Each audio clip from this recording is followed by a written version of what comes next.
ഇന്ന് രാത്രി ശാന്തമായിട്ട് നമുക്ക് തിരുവചനത്തിൽ നിന്ന് ചില കാര്യങ്ങൾ വചനത്തിൻ്റെ അടിസ്ഥാനത്തിൽ ചിന്തിക്കാം. അതിന് ആധാരമായിട്ട് നമ്മൾ വായിച്ചത് 2 വാക്യമാണ് ഇവിടെ വായിച്ചു കേട്ടത്. യോഹന്നാന്റെ സുവിശേഷം 1-ാം അധ്യായത്തിൻ്റെ 29-ാമത്തെ വാക്യവും അതിൻ്റെ 35-ാമത് തിരുവെഴുത്തുമാണ്. ആ 2 വാക്യം ഒരിക്കൽ കൂടി ഒന്ന് മക്കൾ വായിച്ച് സഹായിച്ചാട്ട്. പിറ്റേന്നാൾ യേശു തന്റെ അടുക്കൽ വരുന്നത് അവൻ കണ്ടിട്ട്, ഇതാ ലോകത്തിന്റെ പാപം ചുമക്കുന്ന ദൈവത്തിന്റെ കുഞ്ഞാട്. പിറ്റേന്നാൾ യോഹന്നാൻ പിന്നെയും തന്റെ ശിഷ്യന്മാരുടെ രണ്ടുപേരുമായി അവിടെ നിൽക്കുമ്പോൾ കടന്നു പോകുന്ന യേശുവിനെ നോക്കിയിട്ട്, ഇതാ ദൈവത്തിന്റെ കുഞ്ഞാടെന്ന് പറഞ്ഞു. ആമേൻ. നമ്മുടെ കരവും ശബ്ദവും ഉയർത്തി ദൈവത്തിന് മഹത്വം കൊടുക്കാം.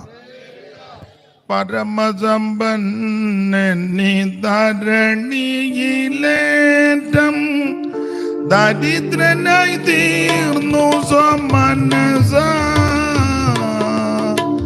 പരമസമ്പന്നനിധരണിയിലേറ്റം ദരിദ്രനായി തീർന്നു സ്വമനസ. നിരുപമ പ്രഭയണിഞ്ഞിരുന്നവൻ പഴം തുണി ധരിച്ചതും ചെറിയ സംഗതിയോ.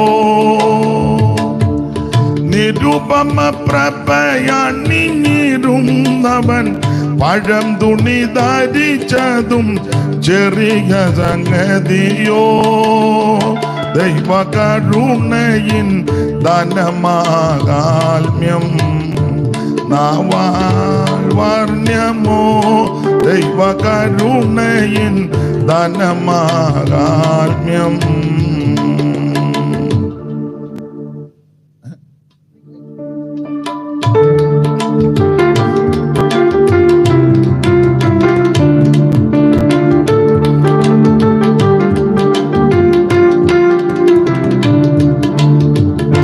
ദേവദൂതൻ പശുശാലയിൽ നരന.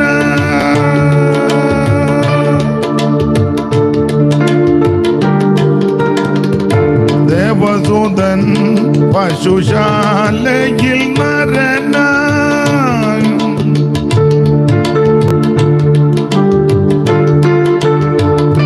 ദേവദൂതൻ പശുശാലയിൽ നരനായി അവതരിച്ചതു വെറും കഥയോ.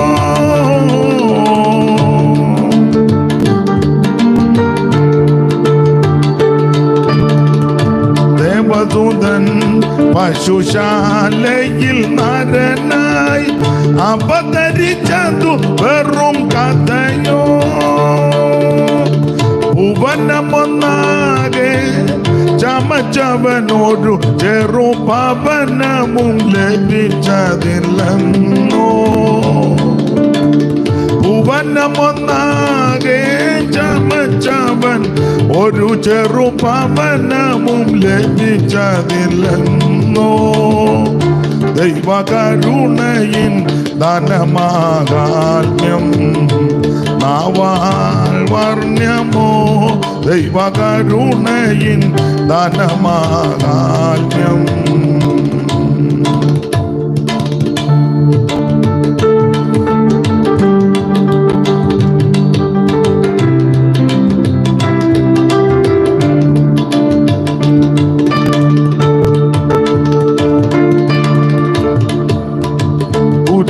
ചുമന്നവൻ ഗിരിമുകളേറി.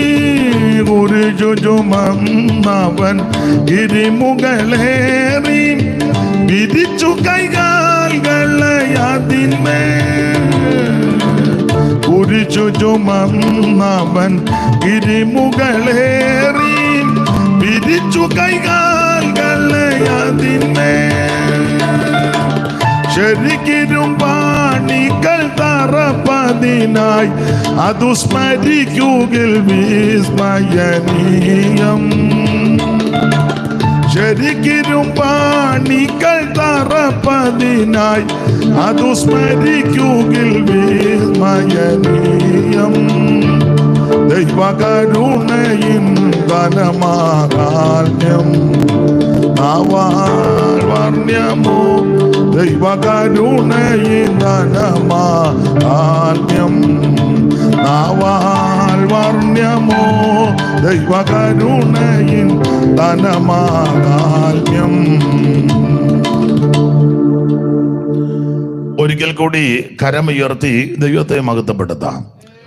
ഹല്ലേലൂയ. കൂടപ്പെട്ടിരിക്കുന്ന എല്ലാ ദൈവമക്കൾക്കും കർത്താവിൻ്റെ ദാസന്മാർക്കും ഒരിക്കൽ കൂടി വന്ദനവും നന്ദിയും ചൊല്ലുന്നു.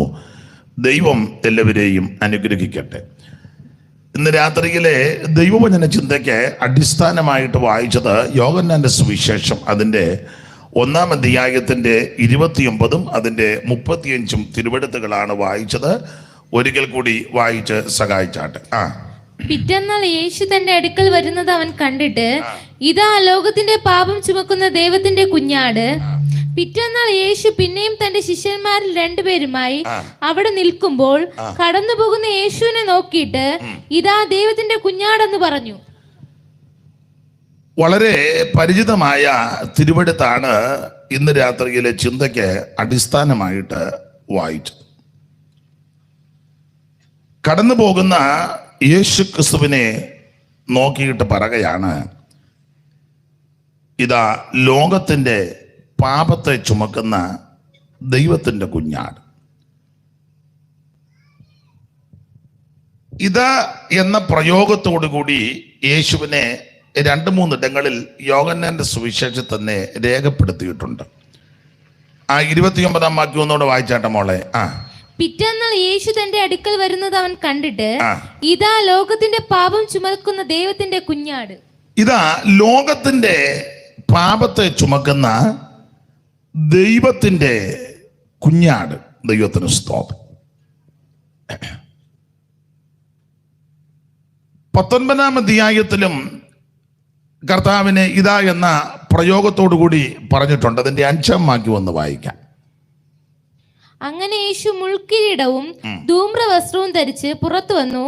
പീലാത്തോസ് അവരോട്, ആ മനുഷ്യൻ ഇതാ എന്ന് പറഞ്ഞു. ഇതാ എന്ന് യേശു ക്രിസ്തുവിനെ ചൂണ്ടിക്കൊണ്ട് വീണ്ടും പറയുക. അവിടെ ആ ഭാഗത്തേക്ക് നമുക്ക് പിന്നാലെ വരാം.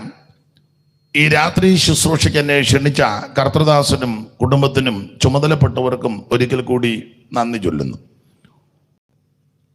യോഹന്നാന്റെ സുവിശേഷം 1:29-35 ചിന്തയ്ക്ക് അടിസ്ഥാനമായിട്ട് വായിച്ചത്. ഇന്ന് രാത്രി വളരെ ശാന്തമായിട്ട് നമുക്ക് ദൈവ വചനത്തിൽ നിന്ന് ചിന്തിക്കാം.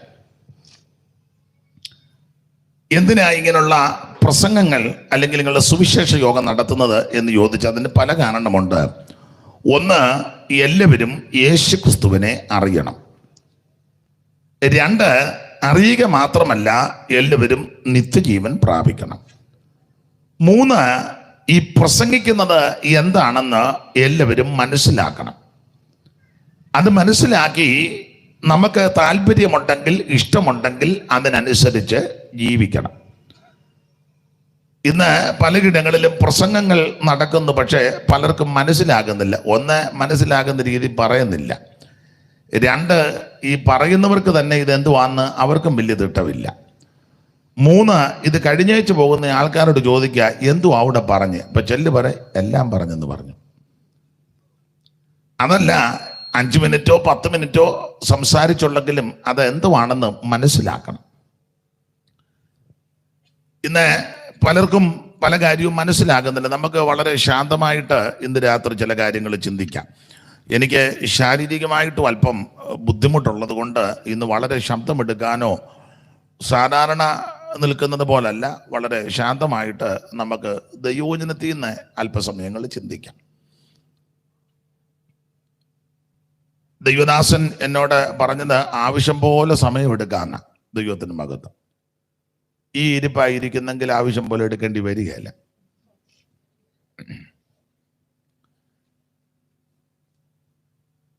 യോഹന്നാന്റെ സുവിശേഷം. എന്താണ് സുവിശേഷം? സുവിശേഷം മതം മാറ്റുന്ന ഒരു പ്രക്രിയ അല്ല.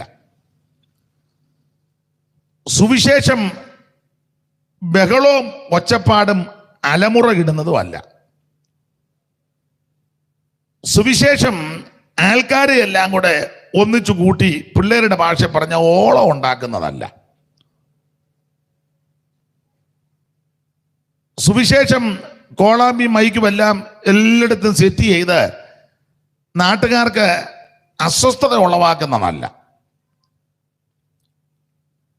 സുവിശേഷം ഈ വാദ്യ ഉപകരണങ്ങളെല്ലാം ഇതെല്ലാം നല്ലതാ, വളരെ നന്നായിരിക്കുന്നു. എന്നാൽ ചിലയിടങ്ങളിൽ ഇതെല്ലാം കൂടെ വെച്ച് ഭയങ്കരമായിട്ട് നമുക്ക് അരോചകത്വം വരുന്ന രീതിയിൽ ഒപ്പിക്കുന്നതല്ല.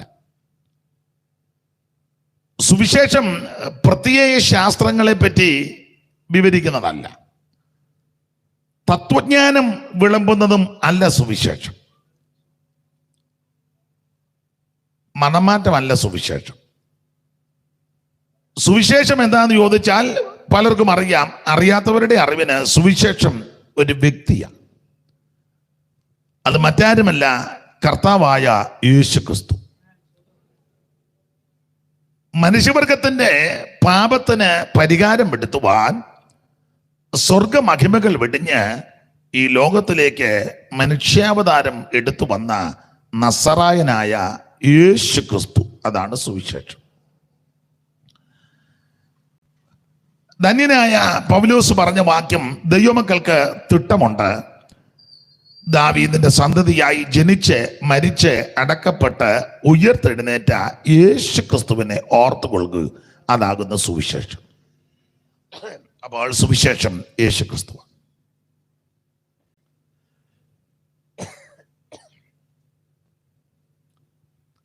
ആ സുവിശേഷമാണ് ഇവിടെ ഈ ദിവസങ്ങളിൽ മുഴങ്ങിക്കേട്ടുകൊണ്ടിരിക്കുന്നത്. സുവിശേഷം ആർക്കും അംഗീകരിക്കാം, ആരെയും അകറ്റി നിർത്തത്തില്ല.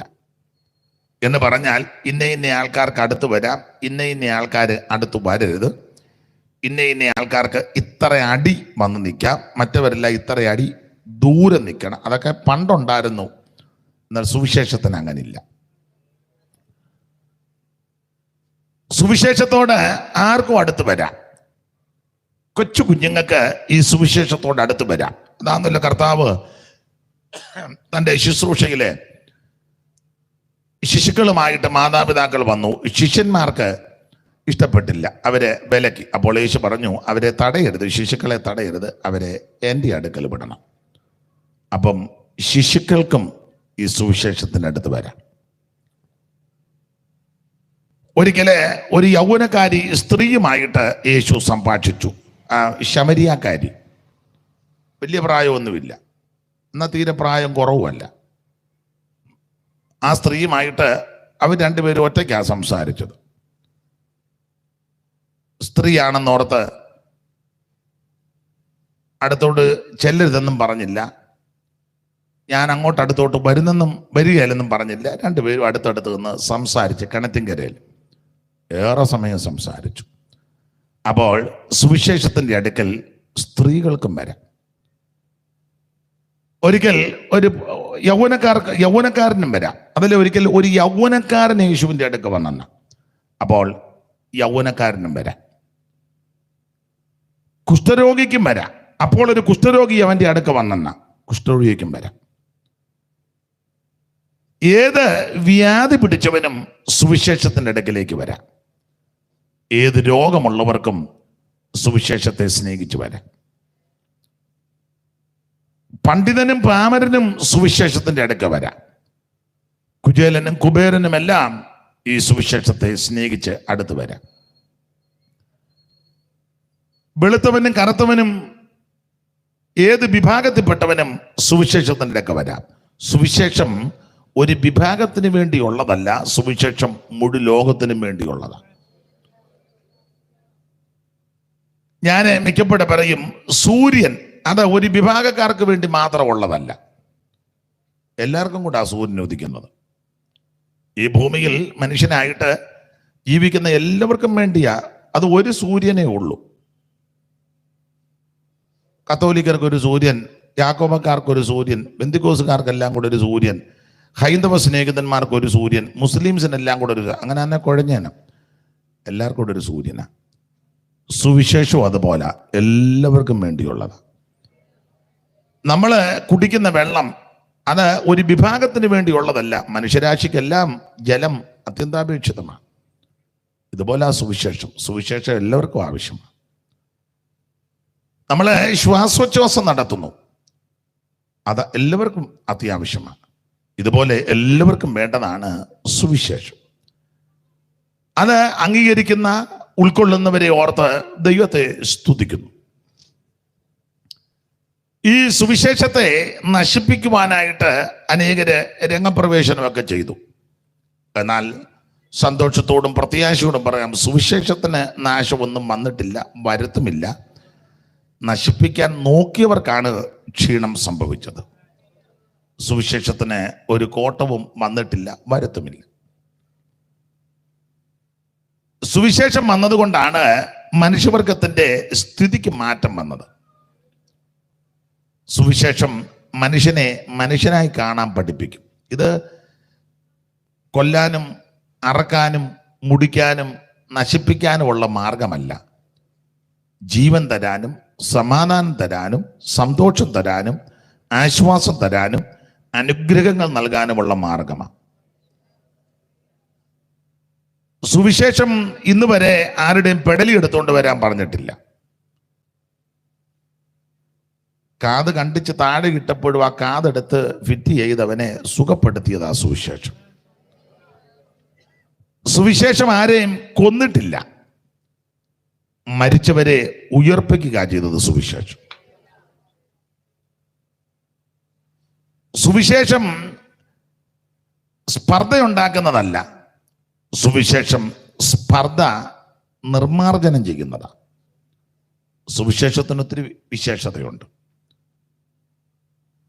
ഒരു കാലത്ത് ഈ കേരളത്തിൽ ഇരുണ്ടൊരു കാലം ചരിത്രം പഠിക്കുന്നവർക്കറിയാം. ആ കാലത്ത് സാധാരണക്കാർക്ക് പള്ളിക്കൂടത്തിൽ പ്രവേശിപ്പാൻ അനുവാദമില്ല. അതിന് മുഖാന്തരമായി തീർന്നത് സുവിശേഷം വന്നതുകൊണ്ട്. യോഗ്യമായിട്ട് വസ്ത്രം ധരിക്കുവാൻ എല്ലാവർക്കും അനുവാദമില്ല. അതിനും മുഖാന്തരം ഉണ്ടായത് സുവിശേഷം വന്നതുകൊണ്ട്. ഈ തെരുവീതികളിൽ കൂടി പെരുവഴികളിൽ കൂടി എല്ലാവർക്കും വഴി നടക്കാൻ അനുവദിക്കത്തില്ലായിരുന്നു. അതിനും മാറ്റം വരുത്തുവാൻ മുഖാന്തരമായത് സുവിശേഷമാണ്. മാടോട് ചേർത്ത് മനുഷ്യനെയും കൊണ്ട് വെച്ച് കണ്ടം പൂട്ടി വിടുന്നൊരു കാലം ഉണ്ടായിരുന്നു. അടിമകൾ, അടിമ കച്ചവടം, അടിമ ചന്ത, അടിമ വ്യാപാരം. ഒരു വശത്ത് മാട്, ഒരു വശത്ത് മനുഷ്യൻ. അതിനെ വെച്ചാ കണ്ടം ഓടുന്നത്. ആ മാടിനോട് ചേർത്ത് ഇണക്കിയ മനുഷ്യനെ ഒരു സുവിശേഷകൻ, ഒരു സായിപ്പ് എന്ന് വിളിച്ച് കരയ്ക്ക് കയറ്റി വീട്ടിൽ കൊണ്ടുപോയി കുളിപ്പിച്ച് ഭക്ഷണമൊക്കെ കൊടുത്ത് വസ്ത്രമെല്ലാം മാറി ഈ സുവിശേഷത്തിൻ്റെ നല്ല ദൂത് അദ്ദേഹത്തിന് കൈമാറി. അദ്ദേഹം മനുഷ്യനായി. അപ്പോൾ സുവിശേഷത്തിന് ഒത്തിരി വിശേഷതയുണ്ട്. അപ്പോൾ ഈ സുവിശേഷം ആര് അംഗീകരിക്കും, ആര് വിശ്വസിക്കും, അവർക്കെല്ലാം അനുഗ്രഹമാണ്. ഈ സുവിശേഷത്തിന്റെ സാക്ഷികളാകുന്ന ആർക്കും ഒരു ദോഷവും വരാൻ ദൈവം അനുവദിക്കത്തില്ല.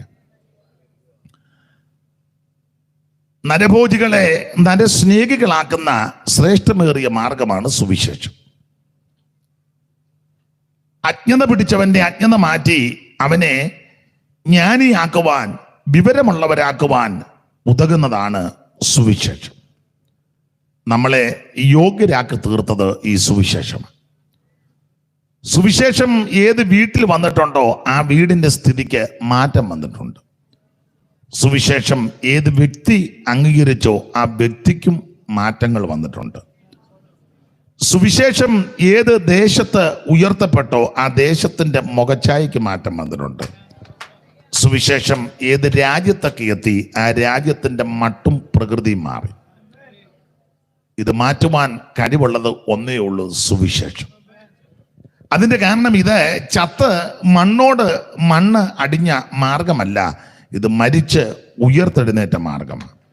ഇന്നും ആ സുവിശേഷം ജീവിക്കുന്നു എന്ന് പറഞ്ഞാൽ യേശു ക്രിസ്തു ഇന്നും ജീവിക്കുന്നു. ആ പഴയ പാട്ടിന്റെ ചരണങ്ങൾ എല്ലാവരും കൈയടിച്ചൊന്ന് പാടിക്കേ. എന്നേശു ജീവിക്കുന്നതിനാൽ ഞാനും എന്നേക്കും ജീവിക്കയാൽ, എന്നേശു ജീവിക്കുന്ന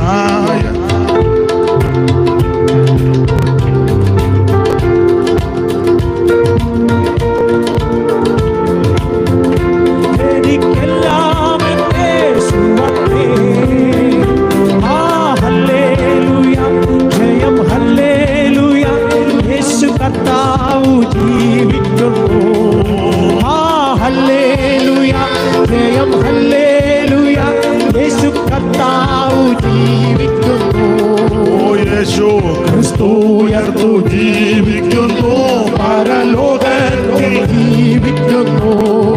യേശു ക്രിസ്തു ഉയർത്തു ജീവിക്കുന്നു, പരലോകത്തിൽ ജീവിക്കുന്നു. ഇഹലോകത്തിൽ താൻ ഇനി വേഗം വരും, രാജരാജനായി വാണിടുവാൻ. ഹല്ലേലൂയ, ജയം ഹല്ലേലൂയ, യേശു കർത്താവ് ജീവിക്കുന്നു. ഹല്ലേലൂയ, ജയം ഹല്ലേലൂയ, യേശു കർത്താവ് ജീവിക്കുന്നു. കരമുയർത്തി ദൈവത്തിന് മഹത്വം കരയേറ്റാം. ആ സുവിശേഷം ഇന്ന് ജീവിക്കുന്നു. ആ സുവിശേഷത്തിന്റെ വക്താക്കളാകുവാൻ അനേകരെ ദൈവം ഒരുക്കിക്കൊണ്ടിരിക്കുന്നു. അതോർത്ത് ദൈവത്തിനും മഹത്വം. സുവിശേഷത്തെ എവിടെ ഉയർത്തും, ആ ഉയർത്തുന്നവരെയും ആ ദേശത്തെയും ദൈവം ഉയർത്തും. ഈ ദേശത്തും ഇങ്ങനെ ഈ ദിവസങ്ങളിൽ സുവിശേഷത്തെ ഉയർത്തുവാൻ കർത്താവിൻ്റെ ദാസനെയും പ്രിയപ്പെട്ടവരെയും ദൈവം ഒരുക്കി. ദൈവം നിങ്ങളെ ഉയർത്തും. ഈ സുവിശേഷ യോഗം ഇവിടെ നടക്കുവാൻ ഈ അടുത്ത് പാർക്കുന്ന ഭവനത്തിലുള്ളവരും ഇവിടെ വ്യാപാരം ചെയ്യുന്നവരും നാട്ടുകാരും സഹകരിച്ചു. നിങ്ങൾക്ക് ഇത് അനുഗ്രഹമാണ്. Praise the Lord. ഈ ദേശത്തെ ദൈവം വീണ്ടും അനുഗ്രഹിക്കട്ടെ. ഇങ്ങനെ പറഞ്ഞ് അധിക സമയം ആ നിലയിൽ പോകുന്നില്ല. വചനത്തിൽ നിന്ന് നമുക്ക് ചില കാര്യങ്ങളുടെ ശാന്തമായിട്ട് ചിന്തിക്കാം. അപ്പോൾ യോഹന്നാന്റെ സുവിശേഷം, ആ സുവിശേഷം യേശു ക്രിസ്തു. യോഹന്നാന്റെ സുവിശേഷത്തിന്റെ ഒരു വിശേഷത യേശു ക്രിസ്തു ദൈവമാണെന്ന് തെളിയിക്കുകയാണ്. നമുക്കറിയാം, പുതിയ നിയമത്തിലെ ആദ്യത്തെ 4 പുസ്തകം, മത്തായി എഴുതിയ സുവിശേഷം, മർക്കോസ് എഴുതിയ സുവിശേഷം, ലൂക്കോസ് എഴുതിയ സുവിശേഷം, യോഹന്നാൻ എഴുതിയ സുവിശേഷം. അപ്പൊ ചിന്ത വേറെ നിലയിൽ വരും, 4 സുവിശേഷം ഉണ്ടോ എന്ന്. ഇല്ല, സുവിശേഷം ഒന്നേ ഉള്ളൂ. പിന്നെ ഈ 4 പേരും അത് സുവിശേഷത്തിന്റെ 4 വിശേഷത. അപ്പൊ ന്യായമായി ചോദ്യം, സുവിശേഷത്തിന് 4 വിശേഷതയോ ഉള്ളോ? അല്ല, 4 40 ഒന്നും അല്ല, അനേക വിശേഷത സുവിശേഷത്തിനുണ്ട്. പിന്നെ ഇവർ 4 പേര് സുവിശേഷത്തിന്റെ പ്രധാനപ്പെട്ട 4 വിശേഷത രേഖപ്പെടുത്തി. മത്തായി യേശുക്രിസ്തു രാജാവാണെന്ന് തെളിയിക്കുകയാണ് എഴുത്തിൽ കൂടി. മർക്കോസ് ക്രിസ്തുവേശുവിൻ്റെ ദാസരൂപത്തെ വിശേഷമായിട്ട് വരച്ചു കാട്ടിയിരിക്കുക. അവിടുന്ന് ദാസരൂപമെടുത്ത് നമുക്ക് വേണ്ടി ഈ ഭൂമിയിൽ ദാസനായിട്ട് ജീവിച്ച മഹത് വ്യക്തി. ലൂക്കോസ് ക്രിസ്തുവേശുവിൻ്റെ മനുഷ്യാവതാരത്തെ നല്ലൊരു മനുഷ്യൻ, അനുഗ്രഹിക്കപ്പെട്ടൊരു മനുഷ്യൻ, ഒരു പച്ച മനുഷ്യൻ, അതാണ് ക്രിസ്തുവിനെ ലൂക്കോസ് വരച്ചു കാട്ടിയിരിക്കുന്നത്. യോഹന്നാൻ ഇതിന്നെല്ലാം വ്യത്യസ്തമായിട്ട് യേശു ക്രിസ്തു ദൈവമാണെന്ന് തെളിയിച്ചു. യേശു ക്രിസ്തു ഏകദൈവം, നിത്യദൈവം, സത്യദൈവം, സാക്ഷാൽ ദൈവം, ജീവനുള്ള ദൈവം, ഇന്നും ജീവിക്കുന്ന ദൈവം. അതാണ് യോഹന്നാന്റെ എഴുത്തിന്റെ വിശേഷത. ഇനിയും വേദപുസ്തകം പഠിക്കുന്നവർക്കറിയാം, മത്തായി യഹൂദന്മാരെ ഉദ്ദേശിച്ചെഴുതി, മർക്കോസ് റോമാക്കാരെ ഉന്നം വെച്ചെഴുതി, ലൂക്കോസ് യവനായർ ജാതികളെ ഉദ്ദേശിച്ചാണ് ലൂക്കോസ് എഴുതിയത്. എന്നാൽ യോഹന്നാന്റെ എഴുത്ത് ഇതൊന്നുമല്ല. യോഹന്നാൻ ദൈവസഭയെ ഉന്നം വെച്ചെഴുതി. എന്ന് പറഞ്ഞാൽ യഹൂദന് പാരമ്പര്യം ഇഷ്ടമാണ്. അതുകൊണ്ടാണ് മത്തായി അബ്രഹാം മുതലുള്ള പാരമ്പര്യം തുടങ്ങി. എന്നാൽ മർക്കോസ് റോമാക്കാരെ ഉന്നം വെച്ച്, റോമാക്കാർക്ക് വലിച്ചു വാരി പറയുന്നതും കണ്ടമാനം പരത്തി പറയുന്നത് ഇഷ്ടമല്ല. ഷോർട്ടായിട്ട് കാര്യം പറയണം, സ്റ്റാൻഡേർഡ് ആയിരിക്കണം. അതുകൊണ്ടാണ് മർക്കോസ് 16 അധ്യായത്തിൽ കാര്യം ഒതുക്കി. മത്തായി 28 അധ്യായം. കാരണം ഈ പാരമ്പര്യം എല്ലാം പറഞ്ഞു പറയണം, യഹൂദനെയും കൂടെ ഉന്നം വെക്കണം, അവർക്ക് അതൊക്കെ ഇഷ്ടവുമാണ്. അപ്പോൾ അതുകൊണ്ട് 28 അധ്യായമുണ്ട്. എന്നാൽ മർക്കോസ് 16 അധ്യായത്തിൽ അത് പര്യവസാനിപ്പിച്ചു. ലൂക്കോസ് കുറച്ചുകൂടെ ചരിത്രങ്ങൾ രേഖപ്പെടുത്തിയാണ് എഴുതിയിരിക്കുന്നത്. 24 അധ്യായം അത് ജാതികളെ ഉദ്ദേശിച്ച ലൂക്കോസ്. അതുകൊണ്ട് ആ ചരിത്രങ്ങൾ നന്നായിട്ട് പഠിച്ച് തെളിയിച്ചാണ് ലൂക്കോസ് എഴുതിയിരിക്കുന്നത്. അത് 1-ാം അധ്യായത്തിൻ്റെ 1-2 വാക്യം ഒന്ന് വായിച്ചോ മോളെ. ലൂക്കോസിൻ്റെ സുവിശേഷം 1-ാം അധ്യായത്തിൻ്റെ 1-2 തിരുവെടുത്തുകൾ. ലൂക്കോസ് ചരിത്രം നന്നായിട്ട് പഠിച്ചാണ് എഴുതിയിരിക്കുന്നത്. വായിച്ചാട്ടെ. ലൂക്കോസ് 1-ന്റെ 1-2 പെട്ടെന്ന് വായിച്ചു. മൈക്ക് കൈയിരിക്കുന്ന ആൾ തന്നെ വായിക്കും. അങ്ങോട്ട് എന്തിനാ കൊടുക്കുന്നത്?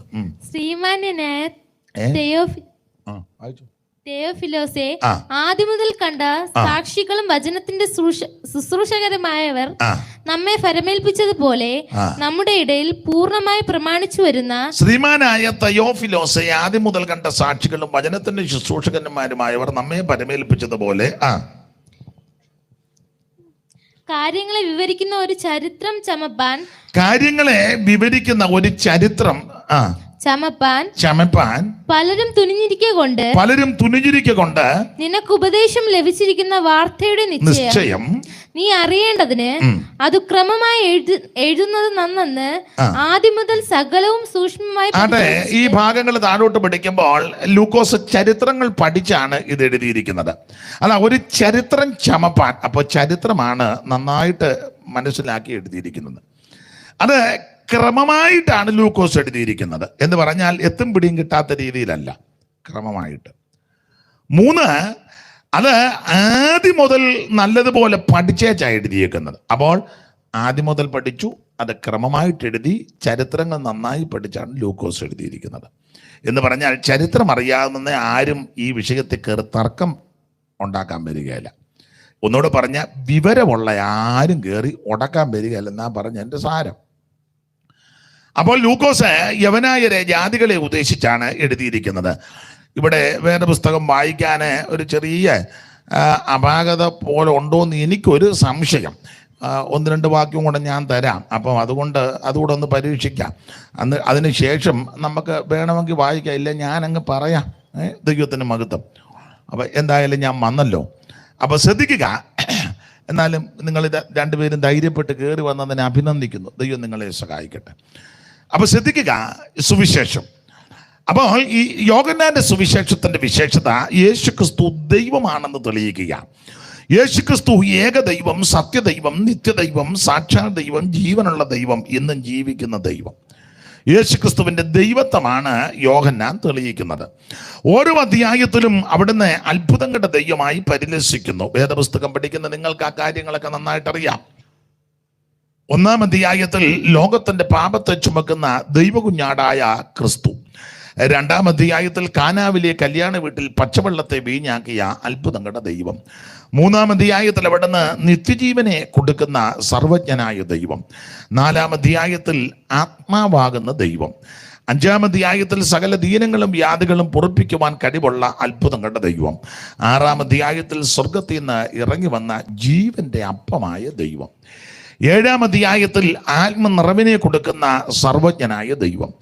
8-ാം അധ്യായത്തിൽ ഇരുള് മൂടിയ ലോകത്തിൽ മനുഷ്യൻ വെളിച്ചം തേടി വെട്ടം തേടി നെട്ടോട്ടം ഓടുമ്പോൾ യേശു യാതൊരു സങ്കോചവും കൂടാതെ ഉച്ചസ്ഥലം വിളിച്ചു പറയാ, ഞാനാണ് ലോകത്തിന്റെ വെളിച്ചമായ ദൈവം. 9-ാം അധ്യായത്തിൽ പിറവിയിലെ കുരുടനെ സൗഖ്യമാക്കിയ അത്ഭുതങ്ങളുടെ ദൈവം. എന്ന് പറഞ്ഞാൽ ഏത് പാരമ്പര്യ രോഗമാണെങ്കിലും കുടുംബദോഷമാണെങ്കിലും ഏത് ദീനങ്ങളാണെങ്കിലും അത് ജന്മനാ ഉള്ളതാണെങ്കിലും അതിന് ശേഷം വന്നതാണെങ്കിലും സകല ദീനത്തെ സൗഖ്യമാക്കുവാൻ അവിടുന്ന് കഴിവുള്ളവനാണ്. അതാണ് 9-ാം അധ്യായം. 10-ാം അധ്യായത്തിൽ തെറ്റി അലഞ്ഞ് ഉഴന്നു നടക്കുന്ന ആടുകളെ ചേർക്കുന്ന നല്ല ഇടയനായ ദൈവം. അതാണ് 10-ാം അധ്യായം. 11, 12 അധ്യായം ചേർത്ത് പഠിച്ചാൽ മരിച്ചവരെ ഉയർപ്പിക്കുന്ന ദൈവം. സ്തോത്രം. താഴോട്ട് പഠിച്ചു വരുമ്പോൾ അവിടുത്തെ പെസഹായെ പറ്റി കാണുന്നു. പെസഹ ആചരിച്ചത്, പിന്നെ മഹാപുരോഗത പ്രാർത്ഥന എന്ന് വേണ്ട ശ്രേഷ്ഠമേറിയ കാര്യങ്ങൾ ഓരോ അധ്യായത്തിലും തെളിയിക്കുകയാണ്. അപ്പോൾ യേശുക്രിസ്തു ദൈവമാണെന്ന് അങ്ങോട്ട് തെളിയിക്കുകയാണ് യോഹന്നാൻ. നമ്മൾ 1-ാം അധ്യായത്തിൻ്റെ 29, 35 തിരുവെഴുത്താണ് ഇന്ന് രാത്രിയിലെ ചിന്തയ്ക്ക് അടിസ്ഥാനമായിട്ട് വായിച്ചത്. അപ്പോൾ അവിടെ ഇങ്ങനെ വായിക്കുന്നത്, കടന്നു പോകുന്ന യേശുവിനെ ചൂണ്ടിക്കൊണ്ട് യോഹന്നാൻ സ്നാപകൻ വിളിച്ചു പറയുക, ഇതാ ലോകത്തിന്റെ പാപത്തെ ചുമക്കുന്ന ദൈവത്തിന്റെ കുഞ്ഞാട്. ശ്രദ്ധിക്കുക, ഈ തിരുവെഴുത്തിൽ യേശുക്രിസ്തുവിനെ കുഞ്ഞാട് എന്ന നിലകളിൽ വിശുദ്ധ ബൈബിളിൽ രേഖപ്പെടുത്തിയിട്ടുണ്ട്. അത് ചിലർക്ക് മനസ്സിലാകത്തില്ല എന്ന് പറഞ്ഞാൽ നിഷ്കളങ്കതയെ കാണിക്കുന്നതാണ്. അതാണ് കുഞ്ഞാട്, ദൈവത്തിന് മഹത്വം. അപ്പോൾ യേശുക്രിസ്തുവിനെ കുഞ്ഞാട് എന്നുള്ള നിലയിൽ ഈ തിരുവെഴുത്തിൽ പലയിടങ്ങളിൽ ക്രിസ്തുവിനെ വെളിപ്പെടുത്തിയിട്ടുണ്ട്. ഇന്ന് രാത്രി നമ്മൾ ചിന്തിക്കാൻ പോകുന്ന അങ്ങനെ ചില കാര്യങ്ങളാണ്. ദൈവത്തിന് മഹത്വം. അപ്പോൾ യോഹന്നാന്റെ സുവിശേഷം 1-ാം അധ്യായത്തിൽ പറയുന്നത് ലോകത്തിന്റെ പാപത്തെ ചുമക്കുന്ന ദൈവത്തിന്റെ കുഞ്ഞാട്. കടന്നു പോകുന്ന യേശുവിനെ നോക്കിക്കൊണ്ട് പറയും, ഇതാ ലോകത്തിന്റെ പാപത്തെ ചുമക്കുന്ന ദൈവ കുഞ്ഞാട്. 19-ാം അധ്യായത്തിലും പറഞ്ഞല്ലോ, ഇതാ സ്തോത്രം എന്ന് ഉള്ള പ്രയോഗത്തോടെ. 19-ന്റെ 5 ഒന്നുകൂടെ വായിച്ചാട്ടെ മോളെ, വായിച്ചേ. 19. കിരീടവും മൈക്ക് കൂടെ നന്നായിട്ട് വായിക്കും. അങ്ങനെ യേശു മുൾക്കിരീടവും ധൂമ്രവസ്ത്രവും ധരിച്ച് പുറത്തു വന്നു. പീലാത്തോസ് അവരോട് ആ മനുഷ്യൻ ഇതാ എന്ന് പറഞ്ഞു. മഹാപുരോഹിതന്മാരും ചേവകരും അവനെ കണ്ടപ്പോൾ ക്രൂശിക്ക എന്ന് ആർത്തു വിളിച്ചു. പീലാത്തോസ് അവരോട്, നിങ്ങൾ അവനെ കൊണ്ടുപോയി ക്രൂശിപ്പിൻ, ഞാനോ അവനിൽ കുറ്റം കാണുന്നില്ല എന്ന് പറഞ്ഞു. യഹൂദന്മാർ അവനോട്, ഞങ്ങൾക്കൊരു ന്യായപ്രമാണമുണ്ട്. അപ്പൊ ശ്രദ്ധിക്കുക, കടന്നു പോകുന്ന യേശുവിനെ ചൂണ്ടിക്കൊണ്ട് യോഹന്നാൻ വിളിച്ചു പറഞ്ഞു, ഇതാ ലോകത്തിന്റെ പാപത്തെ ചുമക്കുന്ന ദൈവകുഞ്ഞാട്. പീലാത്തോസ് കൂടി നിന്നവരോട് പറയുകയാണ്, ഇതാ ആ മനുഷ്യൻ. അത് ശരിക്ക് പറഞ്ഞാൽ ആ മനുഷ്യൻ ഇതാ എന്ന് പറഞ്ഞു. പശ്ചാത്തല ഭാഗം നിങ്ങൾക്കറിയാം. നമ്മുടെ കർത്താവാകുന്ന യേശു ക്രിസ്തു തിരുവിടത്ത് രേഖപ്പെടുത്തിയിരിക്കുന്നത് പോലെ കഷ്ടാനുഭവങ്ങളിൽ കൂടി കടന്നുപോയി. പെസഹ കഴിഞ്ഞ്, അന്ത്യത്താഴം കഴിഞ്ഞ് യേശുവും ശിഷ്യന്മാരും പ്രാർത്ഥിക്കാനായിട്ട് കിദ്രോൻ തോട് കടന്നുപോയി. അങ്ങനെ പ്രാർത്ഥിക്കുന്ന സന്ദർഭത്തിലാണ് വാളും വടിയും തീപെട്ടിയും പന്തങ്ങളുമായിട്ട് യൂദയുടെ ഒറ്റിക്കൊടുപ്പിനാൽ മഹാപുരോഹിതന്മാരുടെയൊക്കെ നേതൃത്വത്തിൽ ആമേൻ തോട്ടത്തിൽ വന്ന് വളഞ്ഞ് യേശുവിനെ പിടിച്ചു. ഒരു കള്ളനെ, കൊള്ളക്കാരനെ, കൊലപാതകനെ പിടിച്ചു കിട്ടുന്നത് പോലെ അവർ യേശുവിനെ പിടിച്ചു കിട്ടി. അവിടെ മുതൽ ആക്ഷേപിച്ചും പരിഹസിച്ചും ദുഷിച്ചും യേശുവിനെ നടത്തി. എന്തിനേറെ ആ രാത്രി പല കോടതി മാറി മാറി ക്രിസ്തുവിനെ വിസ്തരിച്ചു. പീലാത്തോസും ഹെരോദാവും മഹാപുരോഹിതന്മാരെ സെന്നിത്തിരി സംഘങ്ങളെല്ലാം മാറി മാറി വിസ്തരിച്ചു. യാതൊരു കുറ്റവും യേശുവിൽ കണ്ടില്ല. എന്തിനേറെ എങ്കിലും ജനത്തിന്റെ ആരവാരവും ക്രോധ നിമിത്തം ബറബാസിനെ വിട്ടുകൊടുക്കുകയും യേശുവിനെ ക്രൂശിക്ക എന്ന് ആക്രോശിച്ച് ഏക മനസ്സോടെ വരെ ചേർന്ന് നിലവിളിച്ചു. യഹൂദന്മാരെ പേടിച്ചും ഭയപ്പെട്ടും യേശുവിനെ ക്രൂശിക്കുവാൻ അന്ന് വിധി എഴുതി. അങ്ങനെ കണ്ണ് മൂടിക്കെട്ടി അവിടുത്തെ കന്നത്തടിച്ചു, മുഖത്ത് കാർക്കിച്ച് തുപ്പി. ചാട്ടമാറുകൊണ്ട് കുനിയപ്പെട്ട് നിൽക്കുന്ന ക്രിസ്തുവിന്റെ മുതുകിൽ ആഞ്ഞ് അടിച്ചു. ദാക്ഷിണ്യമില്ലാത്ത പടയാളികൾ അടിച്ച് വലിക്കുമ്പോൾ മാംസം പറഞ്ഞ് ഇറുന്ന് അവിടുത്തെ തിരുശരീരത്തിൽ നിന്ന് മാംസം പറഞ്ഞു മാറുകയാണ്. അങ്ങനെ ഓരോ അടിക്കും പച്ചമാംസം പറഞ്ഞ് ഇറുന്ന് മാറി ആ മുതുക് ഉടവജാല പോലെ നീളത്തെ കീറി. അങ്ങനെ ആ സങ്കീർത്തനക്കാരൻ പ്രവചനാത്മാവിൽ രേഖപ്പെടുത്തിയിരിക്കുന്നത്, അവിടുത്തെ മുതുക് ഉടവജാല പോലെ നീളത്തെ കീറി. മുഖത്തെ രോമമെല്ലാം പിടിതെടുത്തു. ഇരുമ്പ് ചമണ കൊണ്ടുവന്ന് പിടിച്ച് ആ രോമമെല്ലാം പിടിതെടുത്തു. കണ്ണു മൂടിക്കെട്ടി കന്നത്തടിച്ച് കാർക്കിച്ച് തുപ്പി ആക്ഷേപിച്ചു. നിന്നെ അടിച്ചത് ആരാണെന്ന് പറ. നീ സമുദ്രത്തിന്റെ അടുത്തട്ടിക്കൂടെ ഊളിയിട്ട് പോയ മത്സ്യത്തിന്റെ ഉദരത്തിൽ മറഞ്ഞിരുന്ന ചതുരമ്മ കണ്ടവനാ. എന്നാ പിന്നെ അടിച്ചതാരാന്ന് പറ. ആക്ഷേപിക്കുക, തുപ്പി, നിന്ദിച്ചു, മുഷ്ടിയുരുട്ടി ഇടിച്ചു. ഇതെല്ലാം യേശു സഹിച്ച് ഈ പങ്കപ്പാടുകളും വേദനകളെല്ലാം സഹിച്ചു. എന്തിന്? ഞാനും നിങ്ങളും രക്ഷപ്പെടാൻ വേണ്ടി. അവിടുന്ന് ഈ വേദനകളെല്ലാം നമുക്ക് വേണ്ടി സഹിച്ചു. ഒരു പഴയ പാട്ടുണ്ട്, അറിയാവുന്നവര് വേണേ ചേർന്ന് പാട്. മനസ്സോടെ ശാപ മരത്തിൽ തൂങ്ങിയ മാനുവേല ദൈവജാത, മനസ്സോടെ ശാപ മരത്തിൽ തൂങ്ങിയ മാനുവേല ദൈവജാത, നിനക്ക് വേദന വരുത്തി വെച്ചതു നീരഞ്ഞാനയ്യോ,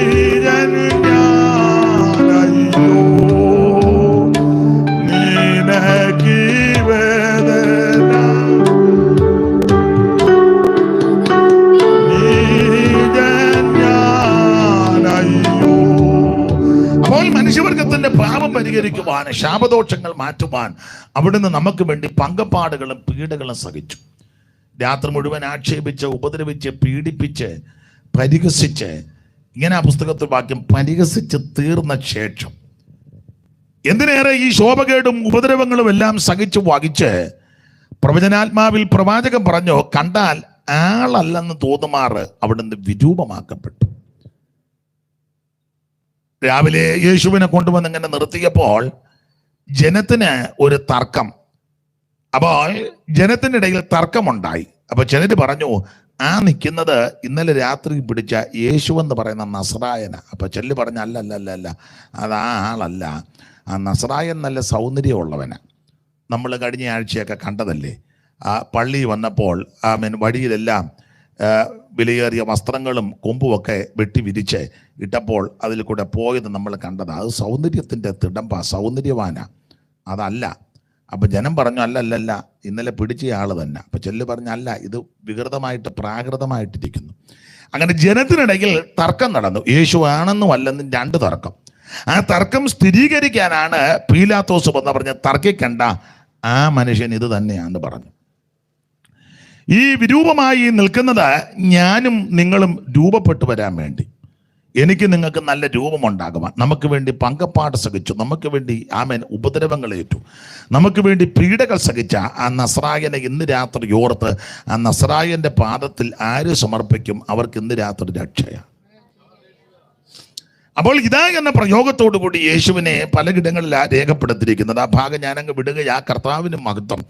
1-ാം അധ്യായത്തിൽ പറയുക, ലോകത്തിന്റെ പാപത്തെ ചുമക്കുന്ന ദൈവത്തിന്റെ കുഞ്ഞാട്. ഞാൻ ഓർപ്പിച്ചല്ലോ, ഈ യോഹന്നാന്റെ സുവിശേഷം 1-ാം അധ്യായത്തിൽ ലോകപാപം ചുമക്കുന്ന കുഞ്ഞാടാ. നിങ്ങൾക്കറിയാം, ഉൽപ്പത്തി പുസ്തകം 22-ാം അധ്യായത്തിൽ ഒരു കുഞ്ഞാടിനെ കാണുന്നുണ്ട്, ഒരാട്ടുകൊറ്റനെ കാണുന്നു. വിശ്വാസികളുടെ പിതാവെന്നറിയപ്പെട്ട അബ്രഹാമിന് ദൈവം തമ്പുരാൻ തലമുറയെ കൊടുത്തു ഇസഹാക്കിനെ ഒരിക്കൽ യാഗമർപ്പിക്കുവാൻ ദൈവം ദർശനത്തിൽ അബ്രഹാമിനോട് പറഞ്ഞു. അരുളപ്പാട് കേട്ട അബ്രഹാം അടങ്ങിക്കിടന്നില്ല. എൻ്റെ ഭാഷയിൽ അബ്രഹാം അധികാലത്ത് എഴുന്നേറ്റ് വിറകും കത്തിയൊക്കെ എടുത്ത് ബാല്യക്കാര്യം കൂട്ടി തൻ്റെ മകൻ ഇസഹാക്കിനെയും കൂട്ടിക്കൊണ്ട് ദൈവം പറഞ്ഞ സ്ഥലത്തേക്ക് പോകുകയാണ്. അങ്ങനെ അവർ നടന്ന് ദൂരെ വെച്ച് അബ്രഹാം സ്ഥലം കണ്ടു. ബാല്യക്കാരോട് പറഞ്ഞു, നിങ്ങൾ കഴുതയുമായിട്ട് പിടിച്ചിരിക്കണം, ഞാനും ബാലനും അവിടത്തോളം ചെന്ന് ആരാധന കഴിച്ചും മടങ്ങി വരാം. ഇത് വിശ്വാസ പ്രഖ്യാപനമാണ്. ആ ഭാഗമൊന്നും വിവരിക്കുന്നില്ല. അങ്ങനെ അബ്രഹാം തൻ്റെ മകനും മോറിയാമല കയറി അവിടെ ചെന്ന് നിശ്ചയിക്കപ്പെട്ട സ്ഥലത്ത് ചെന്ന് അബ്രഹാം യാഗപീഠം അടുക്കി തൻ്റെ മകനാകുന്ന ഇസഹാക്കിനെ കയ്യും കാലും കെട്ടി യാഗപീഠത്തിൽ കിടത്തി. ആ മകനെ ആറ്റുനോറ്റ് കിട്ടിയ മകനെ ഹോമയാഗം അർപ്പിക്കാൻ വേദപുസ്തകം പഠിക്കുന്നവർക്കറിയാം, അബ്രഹാം കത്തി എടുത്തു. ചിലര് പ്രസംഗത്തിന് കൊഴുപ്പ് കൂട്ടാനും മാറ്റ് കൂട്ടാനും ഒക്കെ ഞാനും പണ്ട് വേദപുസ്തകം വായിക്കാഞ്ഞ സമയത്ത് വല്ലവരും പറഞ്ഞു കേട്ടുകൊണ്ട് ഞാനും പറഞ്ഞിട്ടുണ്ട്. അബ്രഹാം കത്തിയെടുത്ത് ഇങ്ങനെ വീശി, അങ്ങനെയൊന്നും വേദപുസ്തകത്തിലില്ല. വീശിയെന്നോ ഓങ്ങിയെന്നോ ഒന്നും വേദപുസ്തകത്തിലില്ല. അബ്രഹാം കത്തിയെടുത്തു, അങ്ങനെയുണ്ട്. കത്തിയെടുത്തു, അങ്ങനെയല്ലേ എഴുതിയേക്കുന്നത്. ഒന്ന് വായിച്ചേ. പിന്നെ അബ്രഹാം കൈ നീട്ടി തന്റെ മകനെ അറുക്കേണ്ടതിന് കത്തിയെടുത്തു. ഏതായാലും മോളതെല്ലാം കൃത്യമായിട്ട് നോക്കി അങ്ങനെ തന്നെ വായിച്ചു തരണം കേട്ടോ. ദൈവം അനുഗ്രഹിക്കട്ടെ. പേരെന്തുവാ? സോന. സോന നന്നായിട്ട് വായിക്കണം. അപ്പൊ ശ്രദ്ധിച്ചേ, അബ്രഹാം തന്റെ മകനെ കണ്ടിക്കേണ്ടതിനെ അബ്രഹാം കത്തി എടുത്തു. വീശിയെന്നോ ഓങ്ങിയെന്നോ ഇങ്ങനെ ചുഴറ്റിയെന്നൊന്നുമില്ല. അതൊക്കെ ആൾക്കാരൊന്ന് ഇളകാൻ, എന്തുവാ നമ്മുടെ ഭാഷ പറഞ്ഞ ആൾക്കാരെയൊക്കെ ഒന്ന് പിമ്പിരി കയറ്റാനാ. അങ്ങനൊന്നും പിമ്പിരി കയറണ്ട. അപ്പോൾ അബ്രഹാം കത്തി എടുത്ത ഉടനെ കർത്താവ് അബ്രഹാമിനോട് പറഞ്ഞു. അടുത്ത വാക്യം വായിച്ചേ സോന. ഉടനെ യഹോവയുടെ ദൂതൻ ആകാശത്ത് നിന്ന് അബ്രഹാമേ അബ്രഹാമേ അബ്രഹാമേ എന്ന് വിളിച്ചു. ഇതാ ഞാൻ എന്ന് അവൻ പറഞ്ഞു. ബാലന്റെ മേൽ കൈവെക്കരുത്. ശ്രദ്ധിച്ചേ, കത്തി എടുത്തപ്പോഴേ കർത്താവിന് മനസ്സിലായി ഇനി മിണ്ടാതിരുന്ന അവറാച്ചൻ കണ്ടിക്കും. നമ്മൾ കത്തി എടുത്ത് വെച്ച് കണ്ണടച്ച് കുറേ നേരം ഇങ്ങനെ വീശിയൊക്കെ നിൽക്കും. ഓങ്ങി കൊടുക്കണ്ടെന്നെങ്ങാനും കണ്ടിക്കണ്ട അവറാച്ചാന്നെങ്ങാനും പറയുമോ എന്ന് അറിയാൻ വേണ്ടി നമ്മൾ പിന്നെ ഇങ്ങനെ നിൽക്കും. അബ്രഹാം അങ്ങനൊന്നും നിന്നില്ല. അബ്രഹാം കത്തി എടുത്തപ്പോഴേ കർത്താവിന് പിടികിട്ടി ഇവൻ കണ്ടിക്കുന്നവനാ. കാരണം പൂർണ്ണ സമർപ്പണത്തിലാണ് നിൽക്കുന്നത്. അതുകൊണ്ട് ഉടനെ അങ്ങനെ എഴുതിയേക്കുന്നത്. ഉടനെ അമാന്തിച്ചില്ല, ഒരല്പസമയം പോലും വേസ്റ്റ് ആയില്ല. ഉടനെ അങ്ങനെ എഴുതിയേക്കുന്നത്. ഉടനെ ദൂതൻ പറഞ്ഞു, അബ്രഹാമേ ബാലന്റെ മേൽ കൈവെക്കരുത്. അടുത്ത വാക്യത്തിലുണ്ട്, അബ്രഹാം ഉടനെ പുറകോട്ട് നോക്കി. വായിച്ചേ മോളെ. നിന്റെ ഏകജാതനായ മകനെ തരുവാൻ മടിക്കായി കൊണ്ട് ഭയപ്പെടുന്നു എന്ന് ഞാൻ ഇപ്പോൾ അറിയുന്നു എന്ന് അവൻ അരുളി ചെയ്തു. അടുത്തത് അബ്രഹാം തലപൊക്കി നോക്കിയപ്പോൾ, അബ്രഹാം ഉടനെ തലപൊക്കി നോക്കിയപ്പോൾ പിമ്പുറത്ത് ഒരു ആട്ടുകൊറ്റൻ കൊമ്പ് കാട്ടിൽ പിടിപെട്ട് കിടക്കുന്നത് കണ്ട് അബ്രഹാം ചെന്ന് ആട്ടുകൊറ്റനെ പിടിച്ച് തന്റെ മകന് പകരം ഹോമയാഗം കഴിച്ചു. അപ്പൊ ശ്രദ്ധിക്കുക, ഇസഹാക്കിനെ കണ്ടിക്കാതെ ഇസഹാക്കിന് പകരം അബ്രഹാം ആട്ടുകൊറ്റനെ കൊണ്ടുവന്ന് ഹോമയാഗം കഴിച്ചു. അപ്പൊ ഇങ്ങനെ അങ്ങ് പറയുന്നതാണ് നല്ലത്. ഇസഹാക്കിന് പകരം ഒരാട്ടിൻകുട്ടി അവിടെ യാഗമായി. അധികം വിവരിക്കുന്നില്ല. പുറപ്പാട് പുസ്തകം 12-ാം അധ്യായം നിങ്ങൾക്കറിയാം, പഠിക്കുമ്പോൾ സംഹാരബാധയിൽ നിന്ന് രക്ഷപ്പെടാൻ വീടൊന്നിന് ഒരാട്ടിൻകുട്ടി. അങ്ങനെ 12:1-2 വായിച്ചേ. യഹോവ മോശയോടും അഹരോനോടും മിസ്രയീം ദേശത്ത് വെച്ച് അരുളി ചെയ്തത് എന്തെന്നാൽ, ഈ മാസം നിങ്ങൾക്ക് മാസങ്ങളുടെ ആരംഭമായിരിക്കണം. പിന്നെ ആണ്ടിൽ 1-ാം മാസമായിരിക്കും.